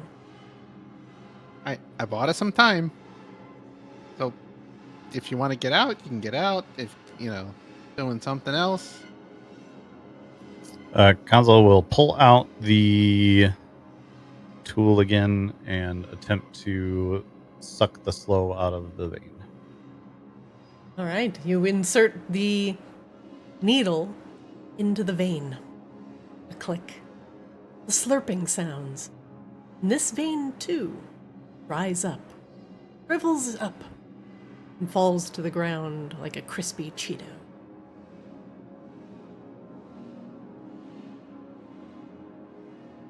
Sorry, I cannot delete these veins from the map there. Get them baked in like an idiot. That is equally fascinating and disturbing. Does it look like the other path is accessible at this point? The other path widens now. The danger of the veins is gone. It looks big enough for, a small-sized creature to get through comfortably, and a medium-sized creature to squeeze through, just like the one Wangdoodle's in now. Okay, maybe it is time to regroup and figure out what is going on in the rest of Wangdoodle. So... Okay, I don't really want to go through that other one without everyone else. So maybe we get back to them. Yeah, that sounds like a good idea. You come on up and let's get out of here.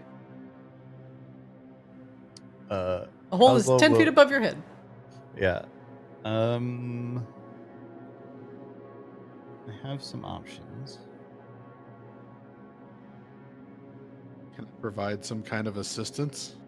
Some lifty uppies? One option is for Kozlo to climb up onto the nearby bone and then jump and try and grab the edge of the tunnel with you assisting, which would be an athletics check with advantage. And Kozlo can think of other ways.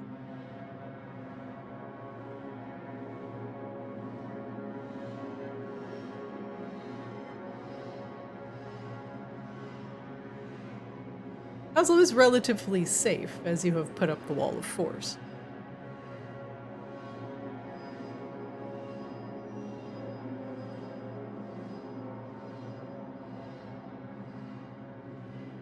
How does I have the spider climb ability from Kozlo's den. Oh yeah, How you just climb that shit. No check required. You literally just walk up the side of the flesh wall. Okay. I will Also just casually just stepping up. I will use this.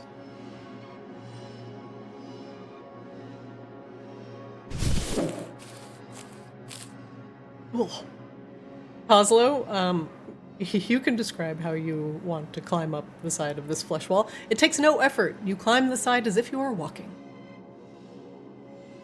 So Kozlo Kozlo has a whole bunch of like random tubing and goo and various other stuff just start to come out of his pack. And he will just start to casually ascend the side of the wall like Doc Ock style. But each of these is like, it's all made out of different stuff. Like one of them is some leftover tubing from that time he vomited up a ton of it. Some of it is, like one of it is a metal leg, but like one of them is like the arms of a mannequin all daisy chained together. One of them is just goo it's just a stream of goo that is somehow grabbing things. And he climbs up next to Wangdoodle. Okay, let's go.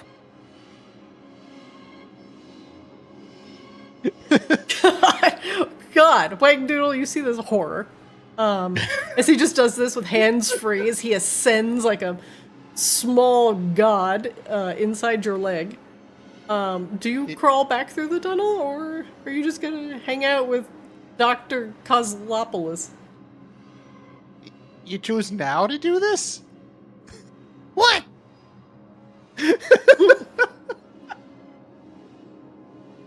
Sorry, in my head before all of this, I just had this idea of Kozlo just shrugging, putting his hands in his pockets, and just walking up the wall with no problem. I mean, also an option. Wangdoodle, All right, let's get out of here. Okay. Let's go find the red. You know what? That wall can stay there until we don't need it. You two small creatures squeeze back through the orifice. Orifice count 6. Now that I have all this, I'm going to just keep so everyone else gets to see. I'm walking along the wall with all of this going on towards everyone else. Kozlo is spider climbing on the inside of Wangdoodle's stomach. Because that's definitely not going to attract the attention of any white blood cells. No, don't worry, we left him in the other room. Oh, there's more. Don't worry, Kozlo, there are more. Alright, what are we doing? Actually, so many. Well, there was a couple veins in that other part. I slurped the slow out of them, so they're not there anymore. And there's another path, but I don't want to go through that. Just by myself. Well, there's a big blob of it in this next room to the left, but also more of those cell thingies. Okay. It might be good to finish off that leg thing before we go to the rest of Wangdoodle. I don't think any of us can fit. I tried, and I couldn't get through. Yeah, there's no way I'm fitting. Might be able to take sea swap.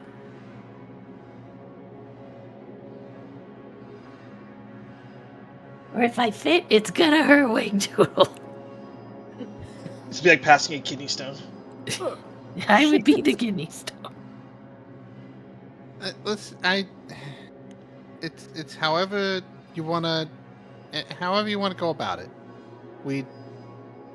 All we saw were the veins. We didn't see any more of that mist. So I don't know. Maybe it's at the foot. Maybe it's not. Who knows? Well, Wangdoodle, how does your foot feel right now? Really fixate on it.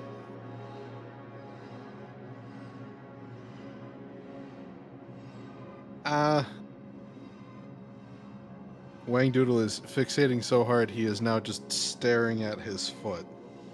You stare at your foot. Yep. It's still there. I can feel it. Wangdoodle's like wiggling his toes. Does it feel like there's anything in there? You do feel a strange detachment, as you are kind of your own soul inside your own body right now. Feeling is almost entirely coming from external stimuli. I hate to say it. It's a little distracting to parse the signals. With what feels like an active surgery going on.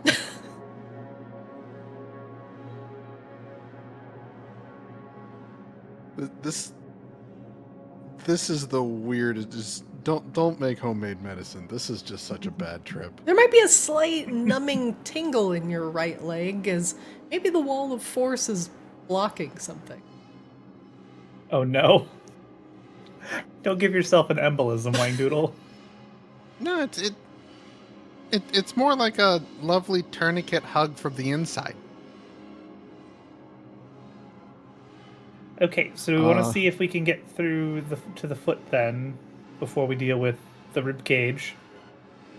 Yeah, I'm gonna dispel that wall of force and see if we can regain feeling in my leg and foot. Sure, you can just right click and end your concentration on the concentration. All right.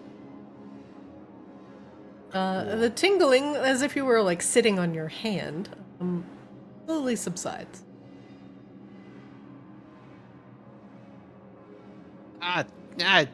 Nuts.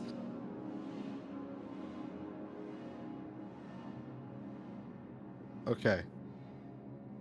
As the tingling goes away and Wangdoodle stops feeling the need to pick up and let his leg drop over and over again to get the pins and needles out of the way.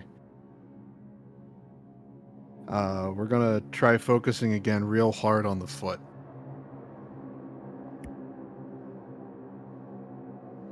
What are you feeling for?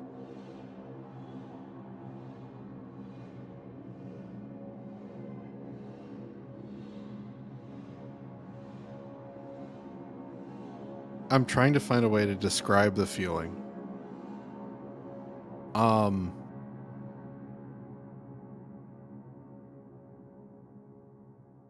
Very much like a cold spot in a warm room. Just this lingering sense that there's, in what should be a very welcome place, there is an unwelcomeness.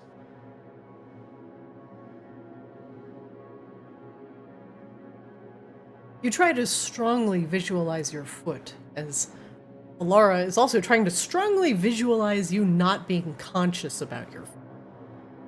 Kind of a battle of words right now. You really want to feel your feet, skeleton being replaced and your bones knitting back together.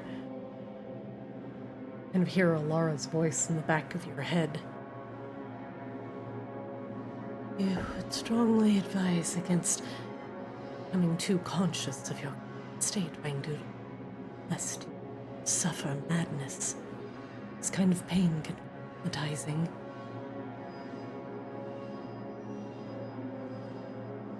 Is this a two-way communication? Yeah. Okay, good. I just wasn't sure if this was just going to be one of those one-way tutorial boss saying, "Hey, don't make this stupid mistake." It's just very far away. You're not exactly in the dreaming. You're just more unconscious. Awesome. Your soul still inhabits your body. We're gonna try to think back to Alara. Yeah, we're finding some there's some rogue sloe kind of going around, and it disappeared. Try to stay with me. It disappeared into my right leg, but we don't know if it went into the foot or if it just went into the leg, and we dealt with that. We're just not sure. I'm trying to find out without finding out. Best to investigate, not with magical means. You know how the slow reacts to magic.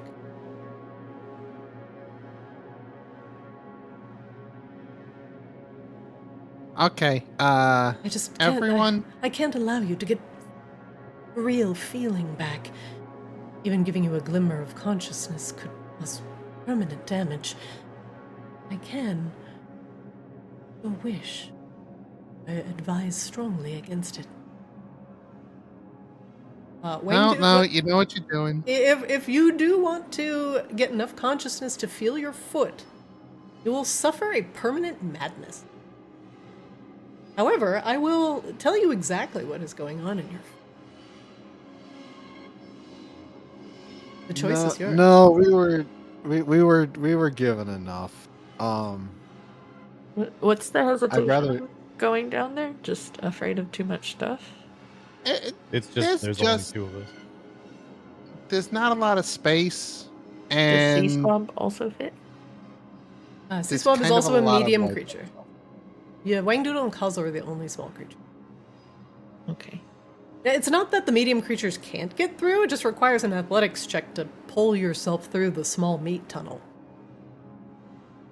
Rain is not very good you at didn't have to add athletics meat check. tunnel.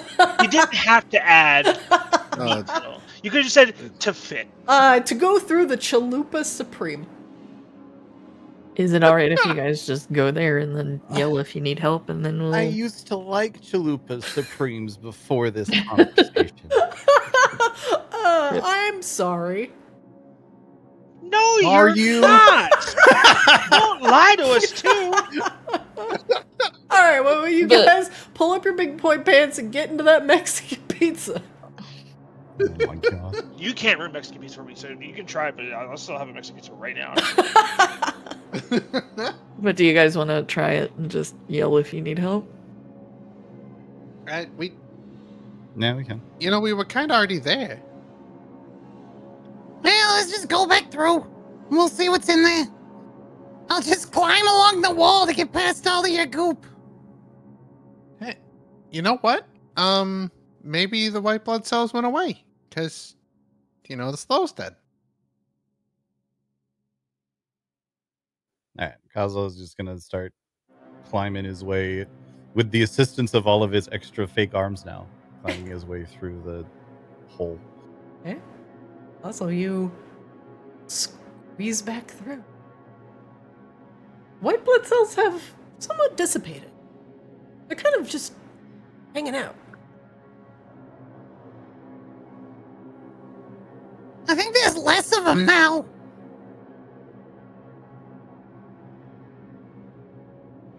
You make your way along the wall. All of the white blood cells are currently on the floor, barring this guy in the back. He's kind of halfway up this bone.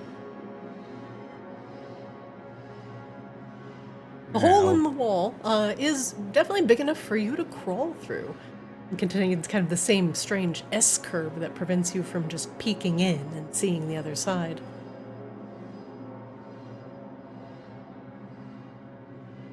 Alright. Do you crawl through? Yeah.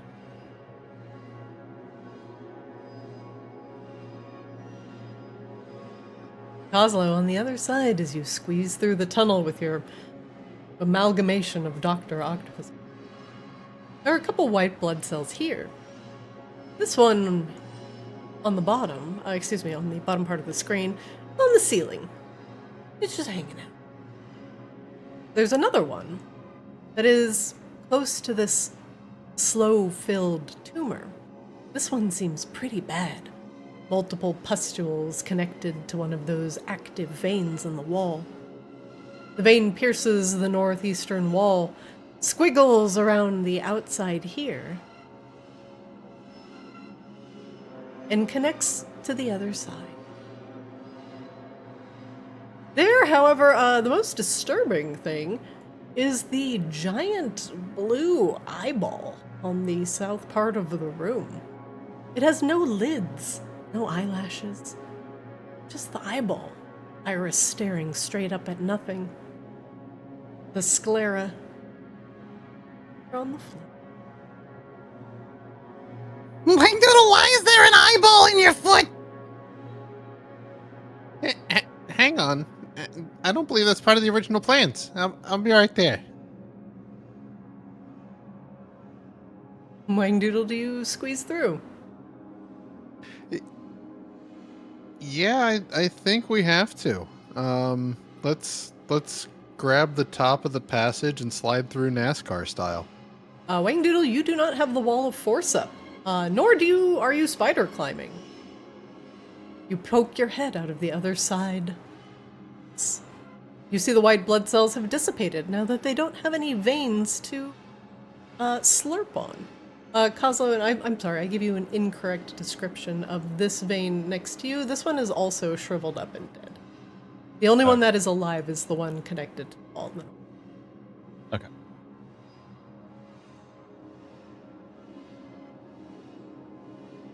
All right. Cool. Yeah, let's crawl on through and get down to where this eye is. I just realized that the name of this map is Wangdoodle's Flesh Prison. Yeah, sure is. Wangdoodle, as you walk on the ground, the spongy cellular ground, all of the white blood cells stop what they're doing and turn their little pseudopods in your direction. And they begin moving toward you. Ah, great. We're gonna hustle. Wangdoodle, make me a quick acrobatics check so you don't trip over anything. Okay. The flesh here is spongy and yielding. It's not sure footing. Great. I'm sure. You know what? No, we're staying positive. I know we can make this roll. We're good at these things. Come on. You know,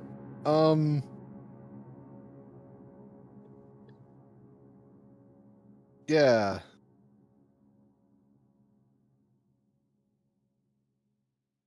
Wangdoodle. Let's move you back. Great. Great. This shriveled up vein, you first hop over. And because it is kind of falling over this brass bone, you don't really see this white blood cell here. And as you hop over, not very clumsily, you trip a little bit because the ground yields underneath your feet. You land here. And you feel your tail brush against the white blood.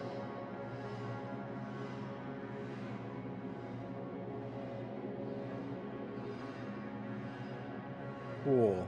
There is a chill that goes down your spine. And you slowly turn around. White blood cell has attached itself.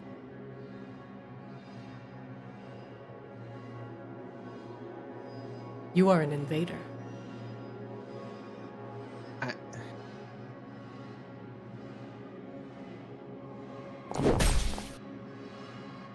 Wangdoodle, make me an athletics check, please. Or acrobatics, your choice. I'm gonna tell you, they're both equally poor.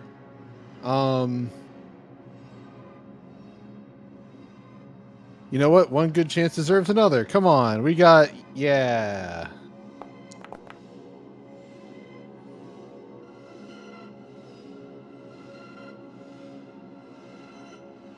You want to use guidance?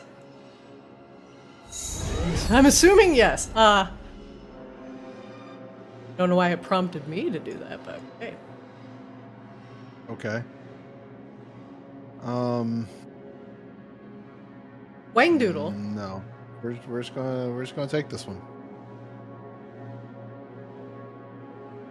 The white blood cell has attached itself to your... It is attempting to grapple you. To consume you through the natural white blood cell phenomenon known as phagocytosis. It will attempt to engulf anything it considers an invader. If it successfully grapples you, it will immediately occupy your space, attempt to dissolve you. In a panic, you rip your tail free of the tendrils and pseudopods that are now attempting to wrap themselves around your tail. You are not grappled. You need to get out of here.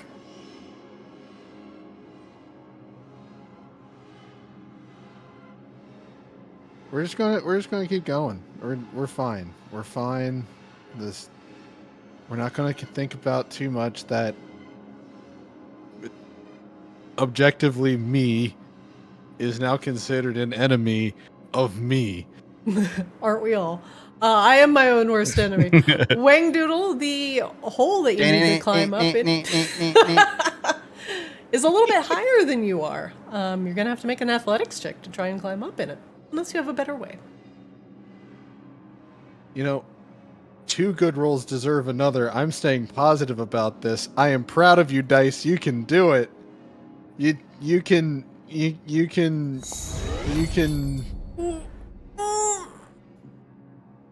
Wangdoodle, you can do it. scramble against the slimy flesh, trying to dig your claws into it, pull yourself up. You get on your tiptoes on top of that brass bone. You can't seem to pull yourself through. Oslo, you hear Wangdoodle grunting and trying to scramble his way into the hole behind you. What are you doing? I'm trying to get out of here.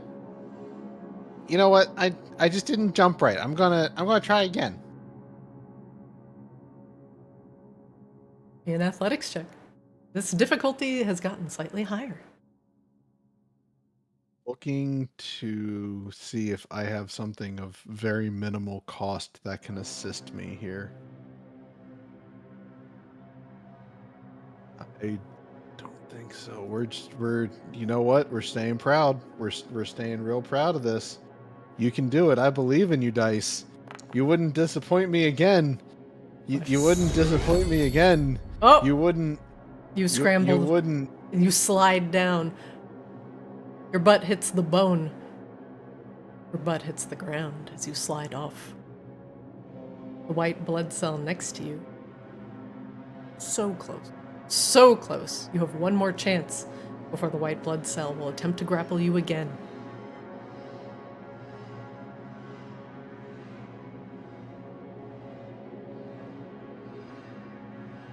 The difficulty is higher now. Okay.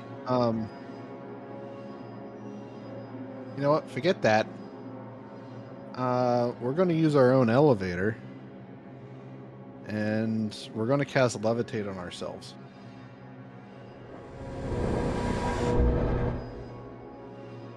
Okay. You willfully pull yourself up off the ground, floating. You now are eye level with the hole, and you can squeeze through. You wish to do so. Yeah, let's go ahead and do that. As you go through Wangdoodle, you immediately see you staring at your own eyeball. What is it doing in your foot? The large blue sphere is staring up at the ceiling of your foot. Something is weird and wrong here. The sphere is massive. would take both of your effort just to get it to squeeze through the door.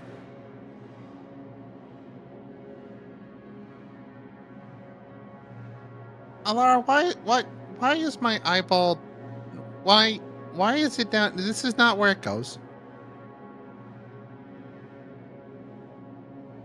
When you're a pile of flesh, some of your more detachable organs seem to have around.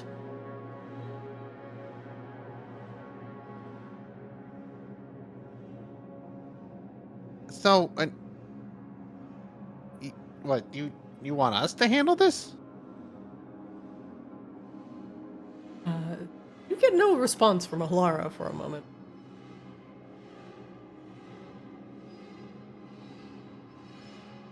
Can you believe this, Coslo? They're gonna make me one-eyed, and they're gonna say it's my fault. Victim blaming. I tell you, healthcare these days. Alara finally gets back to you. Is there any way you could get smaller and take it with you? Put it back in the right place. Oh, let me see if that spell's prepped. Uh-oh. Are we taking a long rest inside of No, it's prepared. I don't like what this is doing to my spell slots, but I can reduce it. If you could just put it in the general vicinity of your skull, we can get the tendons and the muscles back into place. If it's in the foot, it's just too far for Catherine to attempt to regenerate to the right place. You might find yourself looking out through your belly button. Worse. Definitely did not think he was gonna say belly button.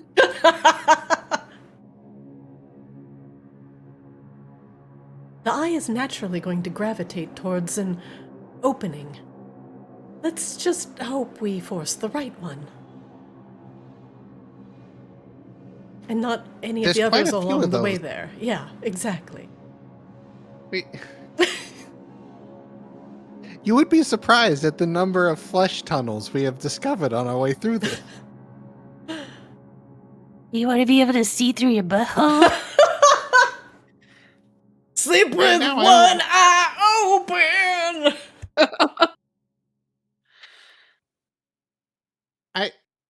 I don't have any interest in watching my own feet.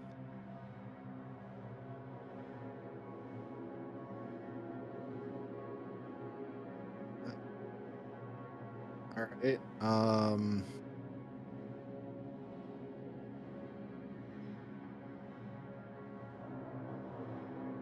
Yeah, I guess we reduce it in size to make it easier to move. Okay. You cast How long Enlarge will this Reduce. last?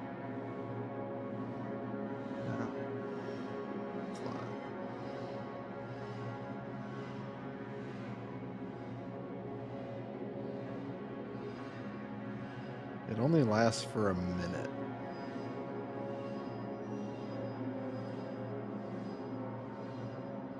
Council, how long do you think it's going to take for us to get out of here? Oh, you know. He doesn't finish that sentence.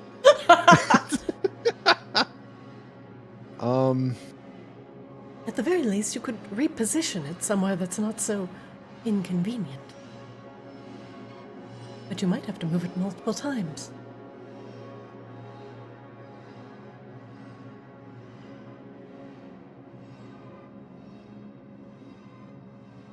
Kozlo is definitely the faster moving of you two. He's not affected by the spongy texture of the wall, considering his spider climb.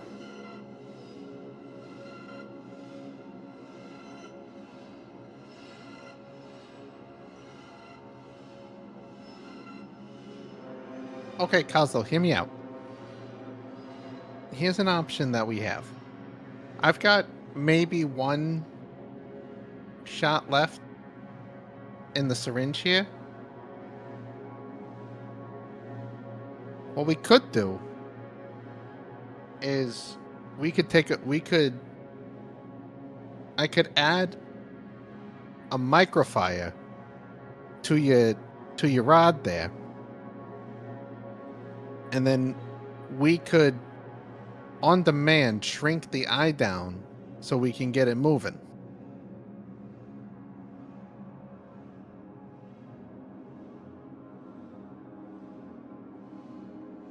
And a what? And a what? You know how amplifier makes something big, right? So this is a microfire, make something small. So it's got.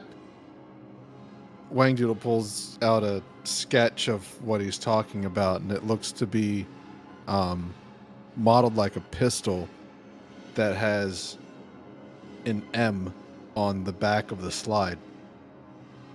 So you see, like this, it's a microfire, right? You got the M set for mini. And then, if you want to make something large, you switch it over to make it W for Wombo.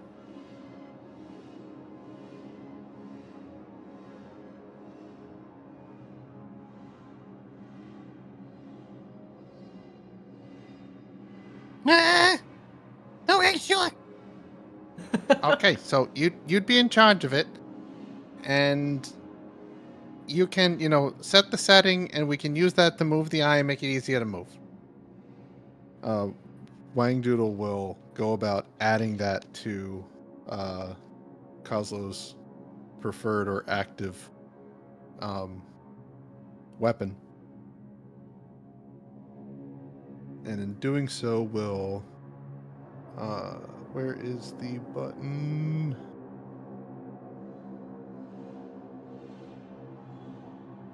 Spell storing item. He will fill that with... Please still actually be in my list. You are. Great.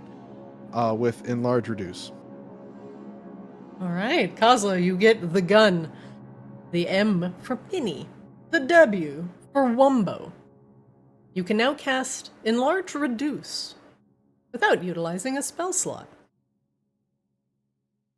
But Kozlo, you have 1 minute to get this eyeball to a place that is not Wangdoodle's foot. As you look behind you at the orifice that you two, orifice count 7, that you two have come in from, the eyeball could absolutely fit through. But if you get it back to the main chamber, aka at least his chest, you might be able to pull it around a little when it gets back to this normal size. Either way, you've got to get it out of the foot. And you're the right goblin for the job. However, there is still that pustulous cyst sac full of sloe to the north. The white blood cells are just kind of hanging out, as Wangdoodle has levitated himself off of the floor and your spider climb attached to the wall. I would like to clarify, Kozlo, you will have 10 minutes to be able to do that. The spell storing stores 10 charges of enlarge reduce. Okay. Holy.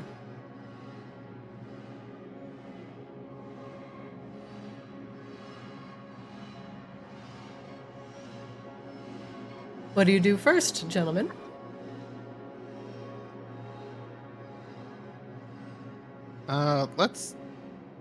Let's fix this, get rid of the cyst. And not touch anything. Alright, Kozlo. There's a cyst connected to a vein in the wall. You do. We'll spider climb our way along the wall over towards the cyst, and then go down to it from here, and we will use the Slurpee thingy. Alright. You inject the cyst. It shrivels and disappears, the remnants of the sloe entering the Feronian sphere. The connecting vein, too, shrivels up and detaches from the wall. Brown Cheeto. The white blood cells are now interested in your location as they move slowly towards Cosmo.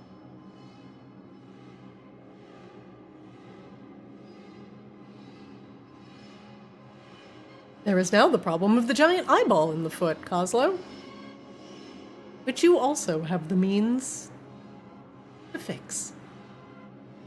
Yeah. We will work our way towards the giant eyeball. What's the ring? I guess we're going to have to pick it up either way. Work our way over here. The range on the spell is 30 feet. Okay. We will shrink the eyeball. The eyeball becomes the size of a baseball, easily carried and put in a pouch. Okay. Into the pouch it goes. All right, let's get the hell out of here. This your foot, I guess. Yep, yeah. Go on ahead. You're on the timer.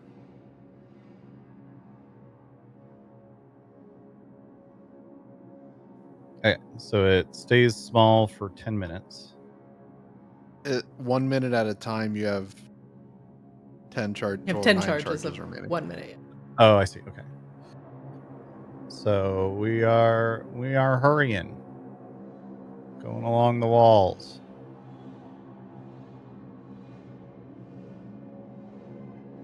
Okay, was this where we wanted it? Ideally in my skull. Okay, have I used one charge at this point, or did it take us longer than a minute to get back here? Just a minute. The eyeball is now threatening to enlarge. And cast We will it again. set it. We will set it down here. We have recovered it for now. We'll find an open space in his intestines and set it down here. Okay. Rain, you'll let it get never big believe what we found there.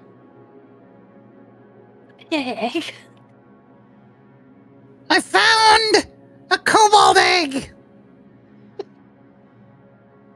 Coslo sets down the eyeball, which now becomes a giant eyeball.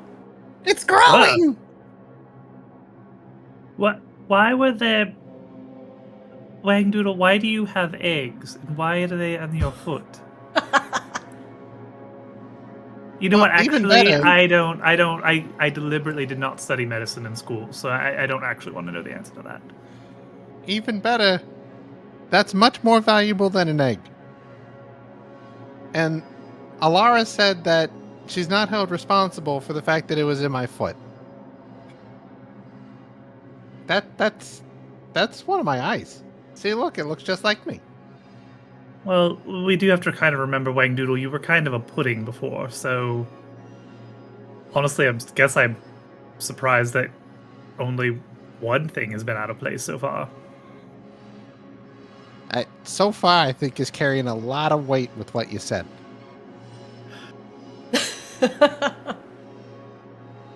Well, you want to go to your rib cage? Yeah, Grebella has massaged the flesh wall back into place, and it is closed, but you can open it at any Why? time. I'm sorry. You have closed the meat curtains and can reopen them at any time. Wangdoodle has a Grebella- vagina. Christina's like, I have Grebella- described the scene. Pray I do not describe it further. Whoa, scene be upon thee. Oh my god. You know, when all this is done, you'd make a pretty good chiropractor. I'd be afraid to accidentally chiropractor too hard. And then just kill people. Well, that's why they call it a practice. Alright, you want me to practice on you? Sure. You would say yes. Good lord.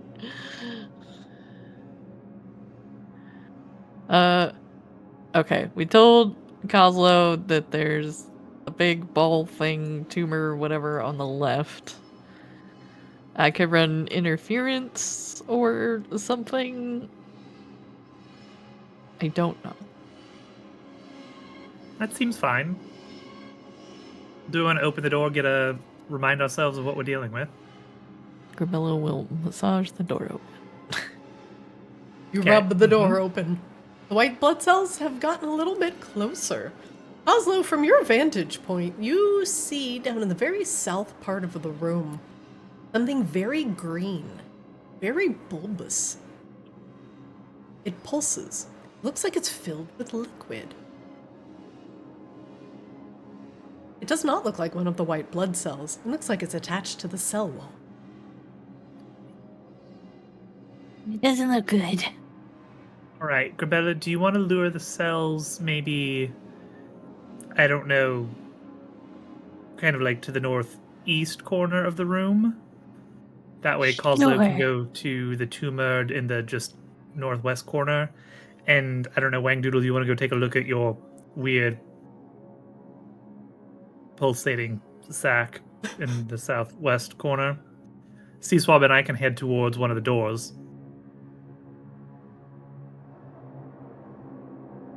Yeah, sure, that works for me. Ready? Hands in. 1, 2, 3, go team. Yeah. Ready, break. Nope. Wait, what are we breaking? You're going Doodle's body. northwest in this room to get this tumor. Seaswab and I are gonna go to the far door. Well, we're gonna wait, Seaswab. We're gonna let the blood cells go after Grebella. I'm about to become a snack. Oh yeah, Okay. before I forget.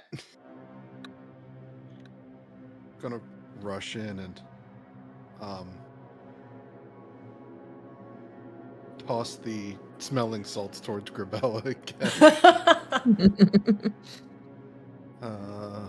This is burning more spell slots than I wanted to, but I have Sorry, to did we just protect leave our that front eyeball line. behind? Yeah, we're gonna come It's back. fine. It's not going yes, anywhere. we're gonna It's need to fine. clear a path, essentially. Okay. And the path is not clear. All right, Wangdoodle, you need to check the thing out in the south because we don't know what that is, and then Kozlo needs to take care of the tumor in the north. You got it. I'm just going to make sure that Grebella is solely focused at the job at hand and not being distracted by anything else. Huh? What? Okay. If the white blood cells actually get close enough to Grebella, Rain will just cast Resilient Sphere on Grebella so they can just launch on the indestructible orb. Oslo, your friends have told you to check out the tumor to the north. Make me an We investigation check. Oh, okay.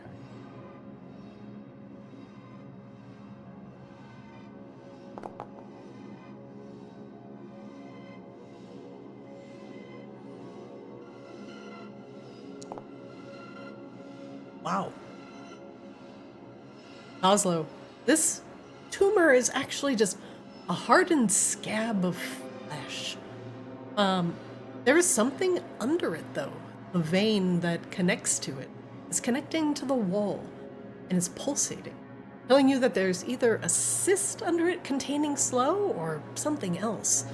But you cannot puncture the the tumor wall with your little needle. It's too thick and too scabby. Can't puncture the tumor wall with your little needle. It's too thick and too scaly.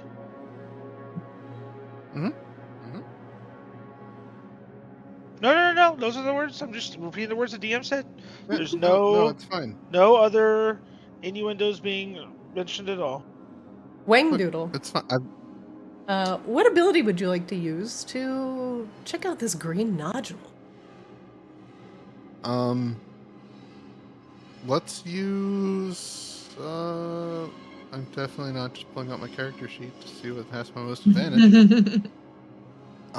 You know what? We can do. I'd love to say an Arcana, but I think we'll have to go medicine. All right, make me a medicine check with advantage. Cool. I've got some scar tissue. I wish you saw.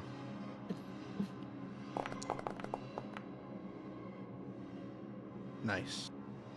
You know what? Yeah, guidance for good measure. Wangdoodle, this is a bile duct.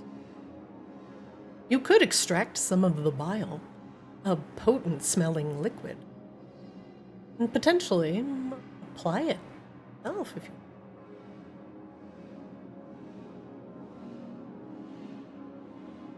It might attract or make the white blood cells ignore you completely.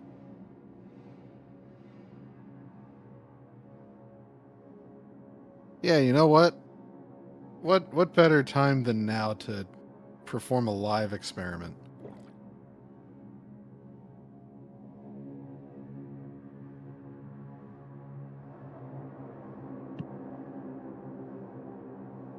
Sorry.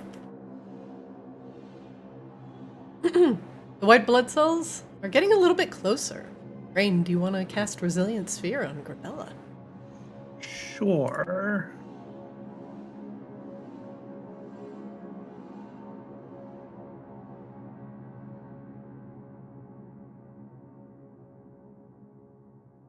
We're not animating objects anymore anyway. That's fine. That's definitely faded. Hey, Grebella, you're surrounded by a sphere. The white blood cells are now rubbing up against it, trailing their pseudopods along the outside. They cannot get in. This is uncomfortable. Grebella, you are protected. White blood cells cannot reach you. And they are very interested. Wangdoodle, what are you doing with the bile duct? I'm gonna get. I'm gonna throw a little bit of it on myself. You just squeeze that little nodule a little bit and some bile splurts out onto your palm. You rub it on your body. Ugh, it smells like vomit. Give it the old swap around the hands and slap on the face, cologne style. Ah, yeah, get it all in those scales. Is it like you popped a pimple though, and then you just took like the pimple pus and wiped it on yourself? No, not it's- quite it's- like that. It's bile. It's bile. Just Yeah. smells terrible. But you do get it on yourself. What do you do with it?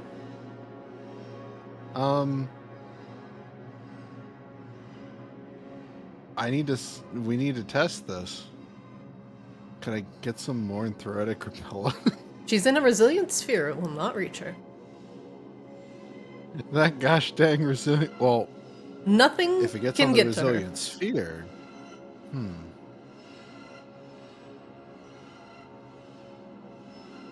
Could I run the same test by splashing it on the resilient sphere and see if the white blood cells treat it differently?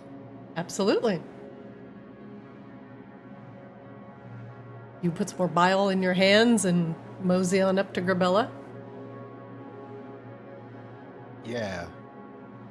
Okay. You squirt least until some within bile from the reasonable duct into your throw. hand. Blip, blip. Nice. And you climb carefully. Or, I'm assuming you're still levitating. You levitate carefully over the bones and over the white blood cells.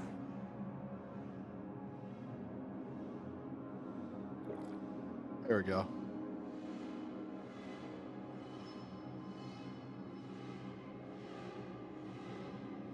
Do you rub it on the sphere?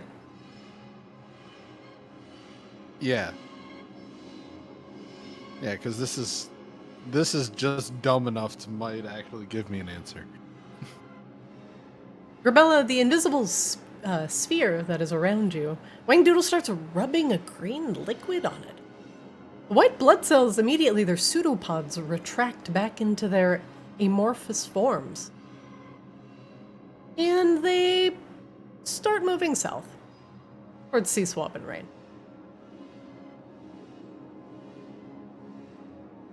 Great. Yeah, if you don't want to be attacked, squirt a little bit of that on yourself. Okay. Oslo, it might you take say a... Sorry, it might take a little bit of muscle or precision in order to get whatever this hardened scab is off of whatever it is covering. I will begin by trying to pick it apart, basically, using various tools from my bag, like a little handsaw or scalpel or something like that. Oh yeah, you got all the tools in the world. Any tool for the job. What tools do you conjure? Let's start with a slightly oversized scalpel. Wonderful. You, from your bags, produce a machete-sized scalpel. It's like a normal scalpel, just really fucking big. You begin cutting into the tumor. Yes. Saw, saw, saw. Make me a medicine check with advantage, Kozlo. Oh, I'm good at that. I'm not. I believe.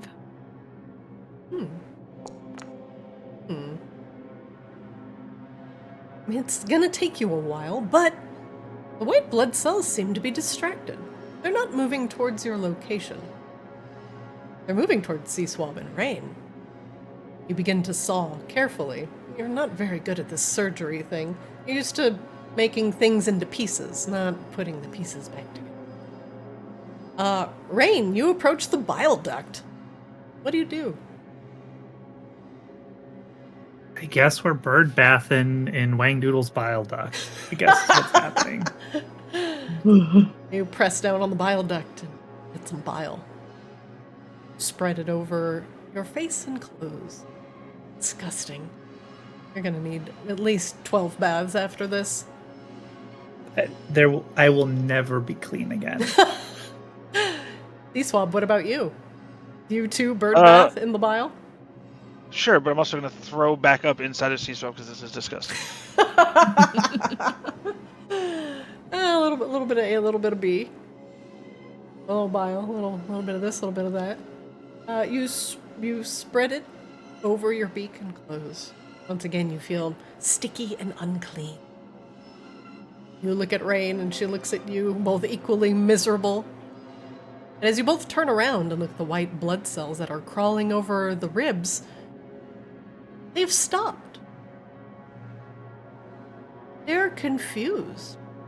They kind of start going in Oslo's general direction now. Somebody needs to get Kazo some goo. Rain is gonna take a big splorch of bile in Mage Hand and just go hover it over Kozlo's dome while he's got his tongue sticking out, really focused on whatever he's doing, and just upturn it. Just dump it on his head. Kozlo, this smell reminds you of home.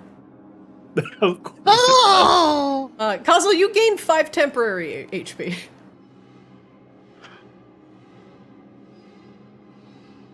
You are a filthy little goblin. You are filthy little goblin. You are covered in sticky bile. The stench is heartwarming. It reminds you of the emanations of the swamp, the putridity, the rotting, the natural forces of nature. You feel emboldened. You feel pretty good. The stickiness adds character. It gives you a little Character is stickiness. It gives you a boost of morale. You cut through the sizable. And underneath is Wangdoodle's heart. Ah! It's not quite where that needs to go. Well, that just goes in the middle here, right? Yeah, it's close. Probably gotta get it inside the ribs, though. The white blood cells aren't moving. They don't know what to go after. In fact, no, they're actually going after Kozlo's cannon. Not the cannon, no! Just gonna suck on the cannon. Actually, wait, using the cannon, the speedy cannon actually now to lure all the fucking blood cells out of the way. Lure them into the other fucking room. Seems great. Or, better worse the idea, cannon. fill the cannon with the bile and shoot it on anything we don't want messed with. Oh. Oh no. A bile cannon is like the most Kozlo invention they could ever. I got the bile cannon after eating Red Lobster. Oh god. Like I'm just here to help. Honestly, it's a great. I'm not For now, I'm not saying no to the bile cannon. for now though, let's have the cannon. The cannon's gonna slowly lead as they get it close to it. It's gonna just slowly lead those out into where we came from.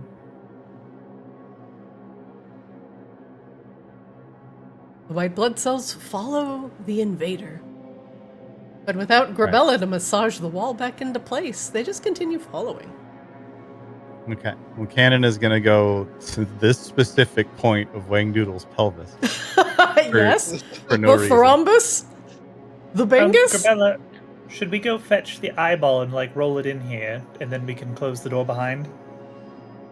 I think it's gotta be shrunken, but that's a good idea otherwise. Well, I mean, for us to move it, we need to shrink it down. But you know, Does it fit through you're one of the big ones, so you could. It's You know, the muscle would definitely stretch around the eyeball if Grebella pushed. All right.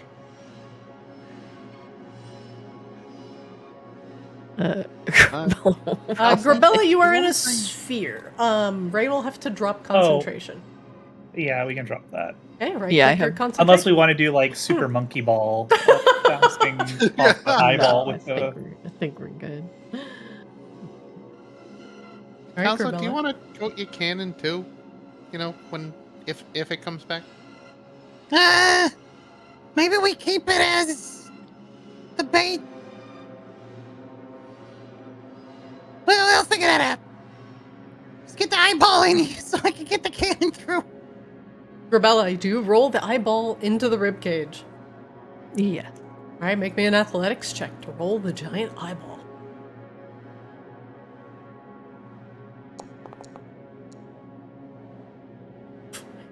Easy. You don't even have to roll it. You can just palm it on both sides and give it a heave.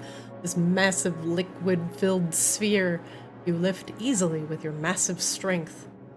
Yeah, I'm noticing any athletics check that Grebella needs to make, unless the DC is over 16, it literally doesn't matter. If Yep, she literally rolls. does not matter. I have a plus 13. You press it against the neat knot of muscle and just kind of give it a good little push. Not enough to break the eyeball, of course, but the muscle forms around the eye, and with a very satisfying, it pops through to the other side. I don't like that, but here we are. Grebella will then come in. The blood cells are still pursuing the cannon. Does the cannon want to come back so I can massage the door behind it? Cannon has zoomies and sprints through the door. Double move. Grebella, you rub the door shut, and the muscles contract. All right. There's two. Okay, we got that in here. Now we need to get that over to there. Wait, You little, need why to is your move the eyeball heart. bigger than your heart? That seems strange to me.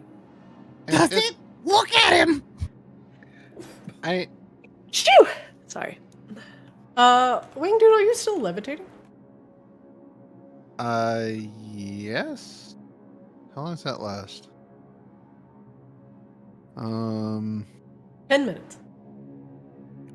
You cast it I'm assuming it's 30 been 10 minutes. 35 minutes ago. Yeah, that's not happening anymore. Okay.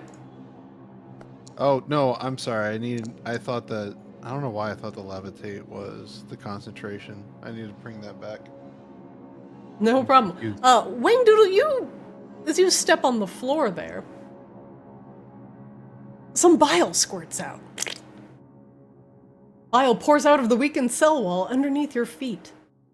As you look down, you take the gout to the face. This burns. Oh, it's stomach acid. It's not bile. You take 8 points of acid damage, and you are now burning.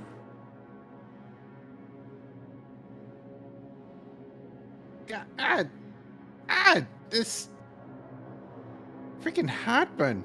This is terrible. Stop, drop, and roll. Stop, drop, and roll. Wangdoodle, you can go prone to try and rub the stomach acid off of you.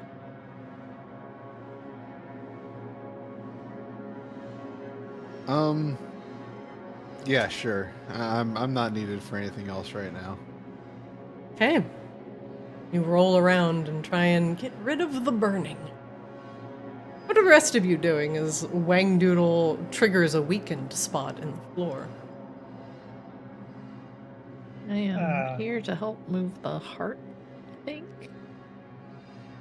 Sort of deposit the eyeball here so we can just push it through to what is presumably Wangdoodle's skull. And then we move the heart. It's like a fucked up biological slide puzzle is what we're doing right now, and I don't like it. We'll roll the ball like right next to the cannon here. The ball, I mean the eye. You roll the eyeball up near the cannon. Roll.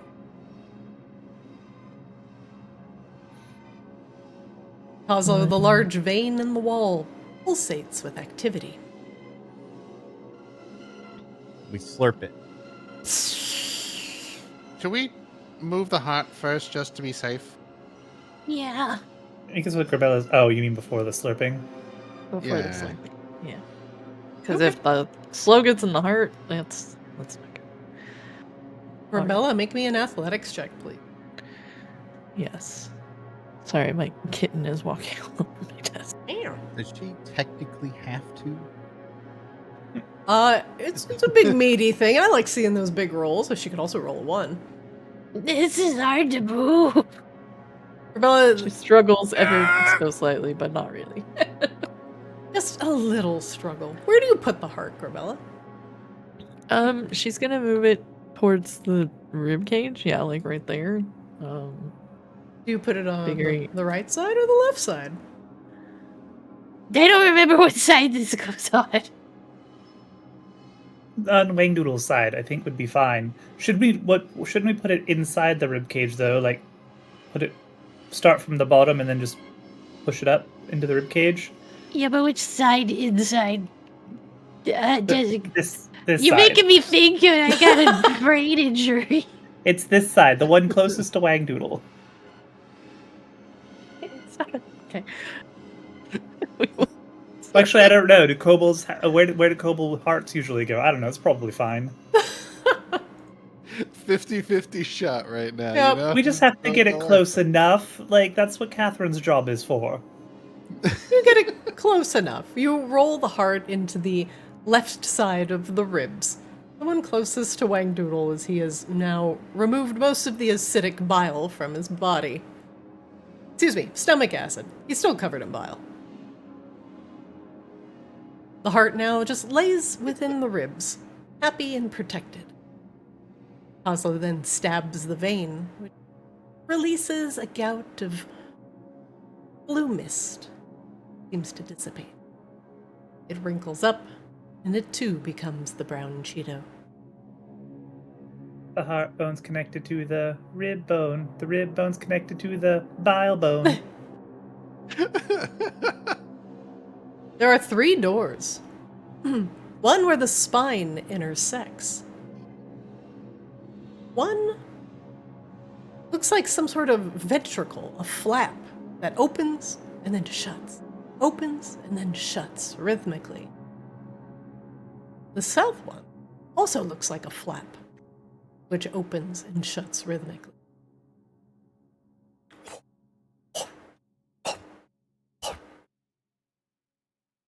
Well, where These would were you like not to go flapping next, Wangdoodle? before you put the heart in the rib cage. Now they seem to be active.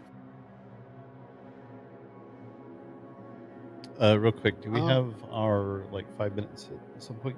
Oh no, I guess we're almost done. Oh, we are almost done with the Let's do it session. I apologize. Been too into it, lost track of time. Rubbing too much goo. I blame daylight savings. It's also that. My brain is True. completely effed for time. Yeah, right. That's why I was late, because I was like, oh, I have 30 minutes, right? She did not have 30 minutes. I would say we should probably head up towards the skull. You're not worried about all that acid that just came out of where that flap is? No, I think the flap is unrelated to whatever part of me I just stepped in.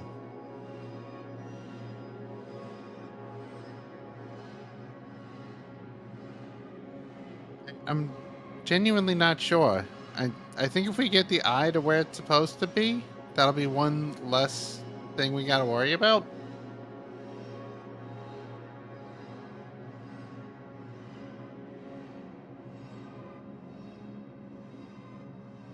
Do you? You all can investigate one final door before we call the session for today. All right, are we ready? Gonna check out what's going on in Wangdoodle's noodle. I'm a little worried about this. Oh yeah, definitely. Rain is going to check Wangdoodle's skull for traps. Honestly, sounds very Wangdoodle. Yeah, I was gonna say, no, that one's fair. That's Secret traps on his mind. You trapped your own brain? Yeah, I trapped my trap. It's okay to be jealous, Coslo. It's fine. The knitted flesh here does not seem to contain any traps, but Rain, you notice it is red and irritated, and has a slight white circular discoloration. Do you have People have ringworm in your meningitis? throat? All right. Rain, make me a medicine check. Medicine.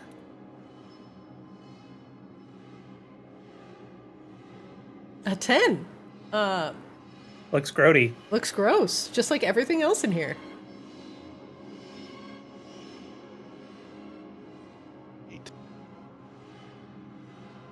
Rain, do you press on? I mean, I guess we still want to go to the skull, right? That's what we want to do. That's what you said, Wangdoodle.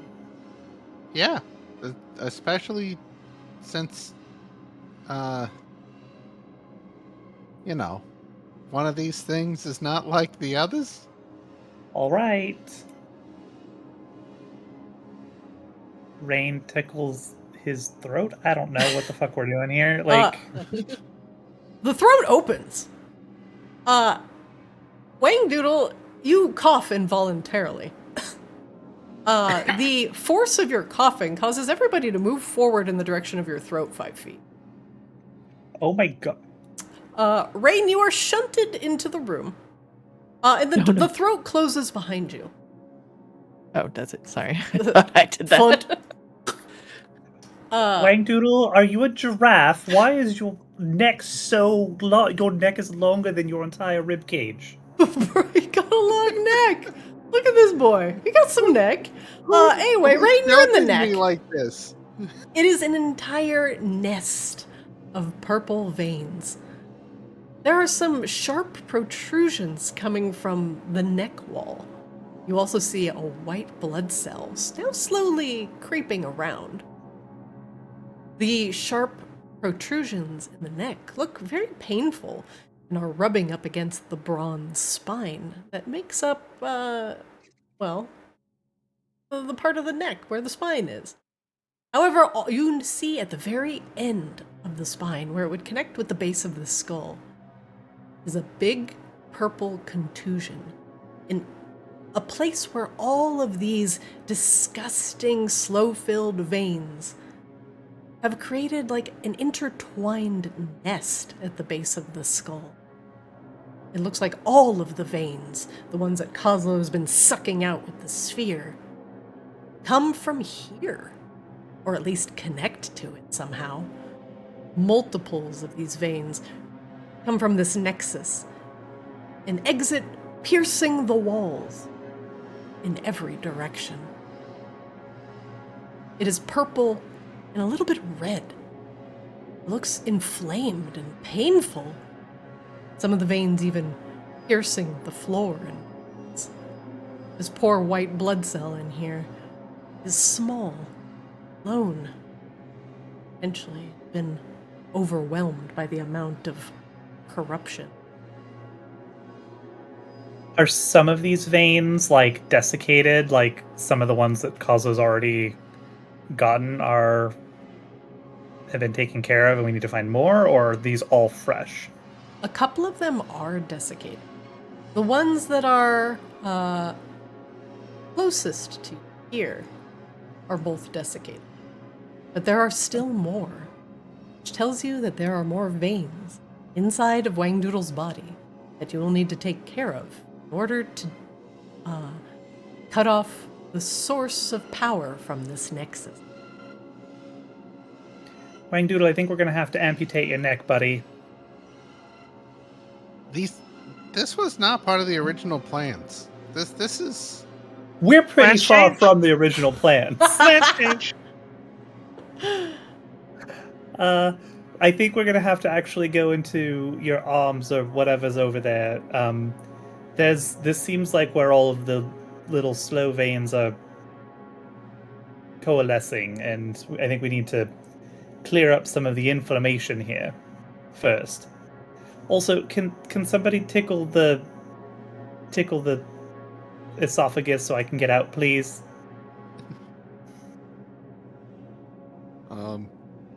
If a cough pushed forward, would like a forced swallow bring rain back?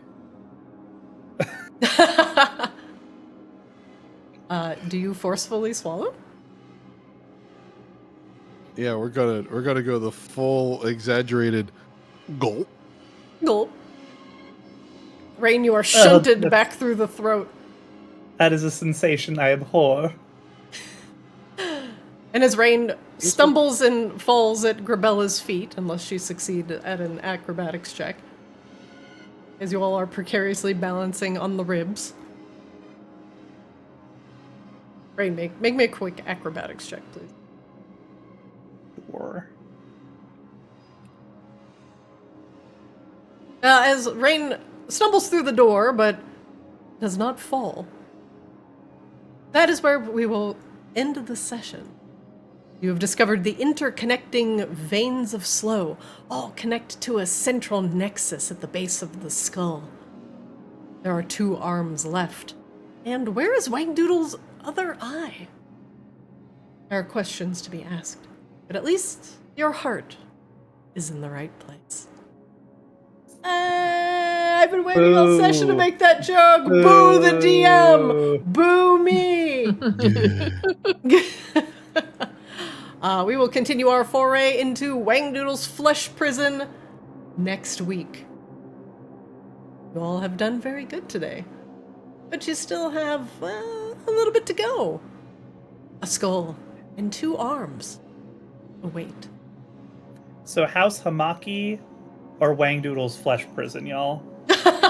Okay, most of the people here didn't experience House Hamaki. Yeah, so that was just you. Yeah. that trauma is yours to bear. I think the trauma from Wangdoodle's flesh prison usurps all. Ooh. Oh, do we have a new high score? I love trauma. All right. I can't wait to see what the final orifice count was. I think we were at 7. We haven't even gone to Wangdoodle's tail yet. There's so many orifices left to explore. I'm gonna just end this session by playing the theme song from the Magic School Bus. Disney Princess Jewel Reveal! Oh no! No! I have ads! Rip. I can't play it. I don't want to force everybody to watch an ad. I feel like this is God punishing you for your sins. Wow. It's not the ads you can mute. I'll prep it for next session. That's how we'll open, with a little bit of the magic school bus. I'm Miss Frizzle, and you all can pick which one of the students you want to be. Carlos. All right, he's already dips Carlos. I'm glad somebody has come to the session prepared. All right, everybody. Why? Because everybody always goes, Carlos. Carlos. God's classic sea swab. All right, everybody. That is it for the session today. You all are free. Enjoy your daylight savings time, as we have all lost time. Enjoy your week, and I will see you all next Monday. Sound good? Yep. Sounds good. All right. Enjoy your flesh prisons. Good night, everybody. Bye. Night. All right, everybody, that is it for Arctis today, as we take everybody through a glorious, happy trip through Wangdoodle's body. Yeah! Yeah? Yeah? You want to watch horrors beyond human comprehension? Check out all of our sessions in full over at Arctis DD. I'm your DM Zarina. Hey. Want to watch bite-sized parts of our sessions if you don't have 3 hours to kill? Check us out on Play Arctis on Twitter, TikTok, and Blue Sky. Give us a follow. We're a small D&D channel. We love having you as a part of the community. We love having you in chat. But they're armed and dangerous. I want every organ joke ready for next week. Just let them out. Let them out. I thought, the heart was in the right place. I thought that was a good one. But anyway, enough about me. Thanks, chat, for hanging out. Yumino here. Thank you so much. Hope to see some fan art from you someday. Spencer, thanks for hanging out. Etc. Always good to see you. Thank you, chat. Thank you, Chad. Brandon Wolf, what's going on? See the 999. Hey, what's going on? Thank you so much. Thank you, everybody. Hope you enjoyed the session. Catch us next Monday at 6 o'clock p.m. Pacific for more Arctis. Have a fantastic week, everybody. As for me, I'll probably be streaming a little bit of World of Warcraft this week as we get into the reset. And I've got lots of chores to do. So, hope to see some of you then. Have a great week, everybody. Be safe, be healthy, and I'll see you next time.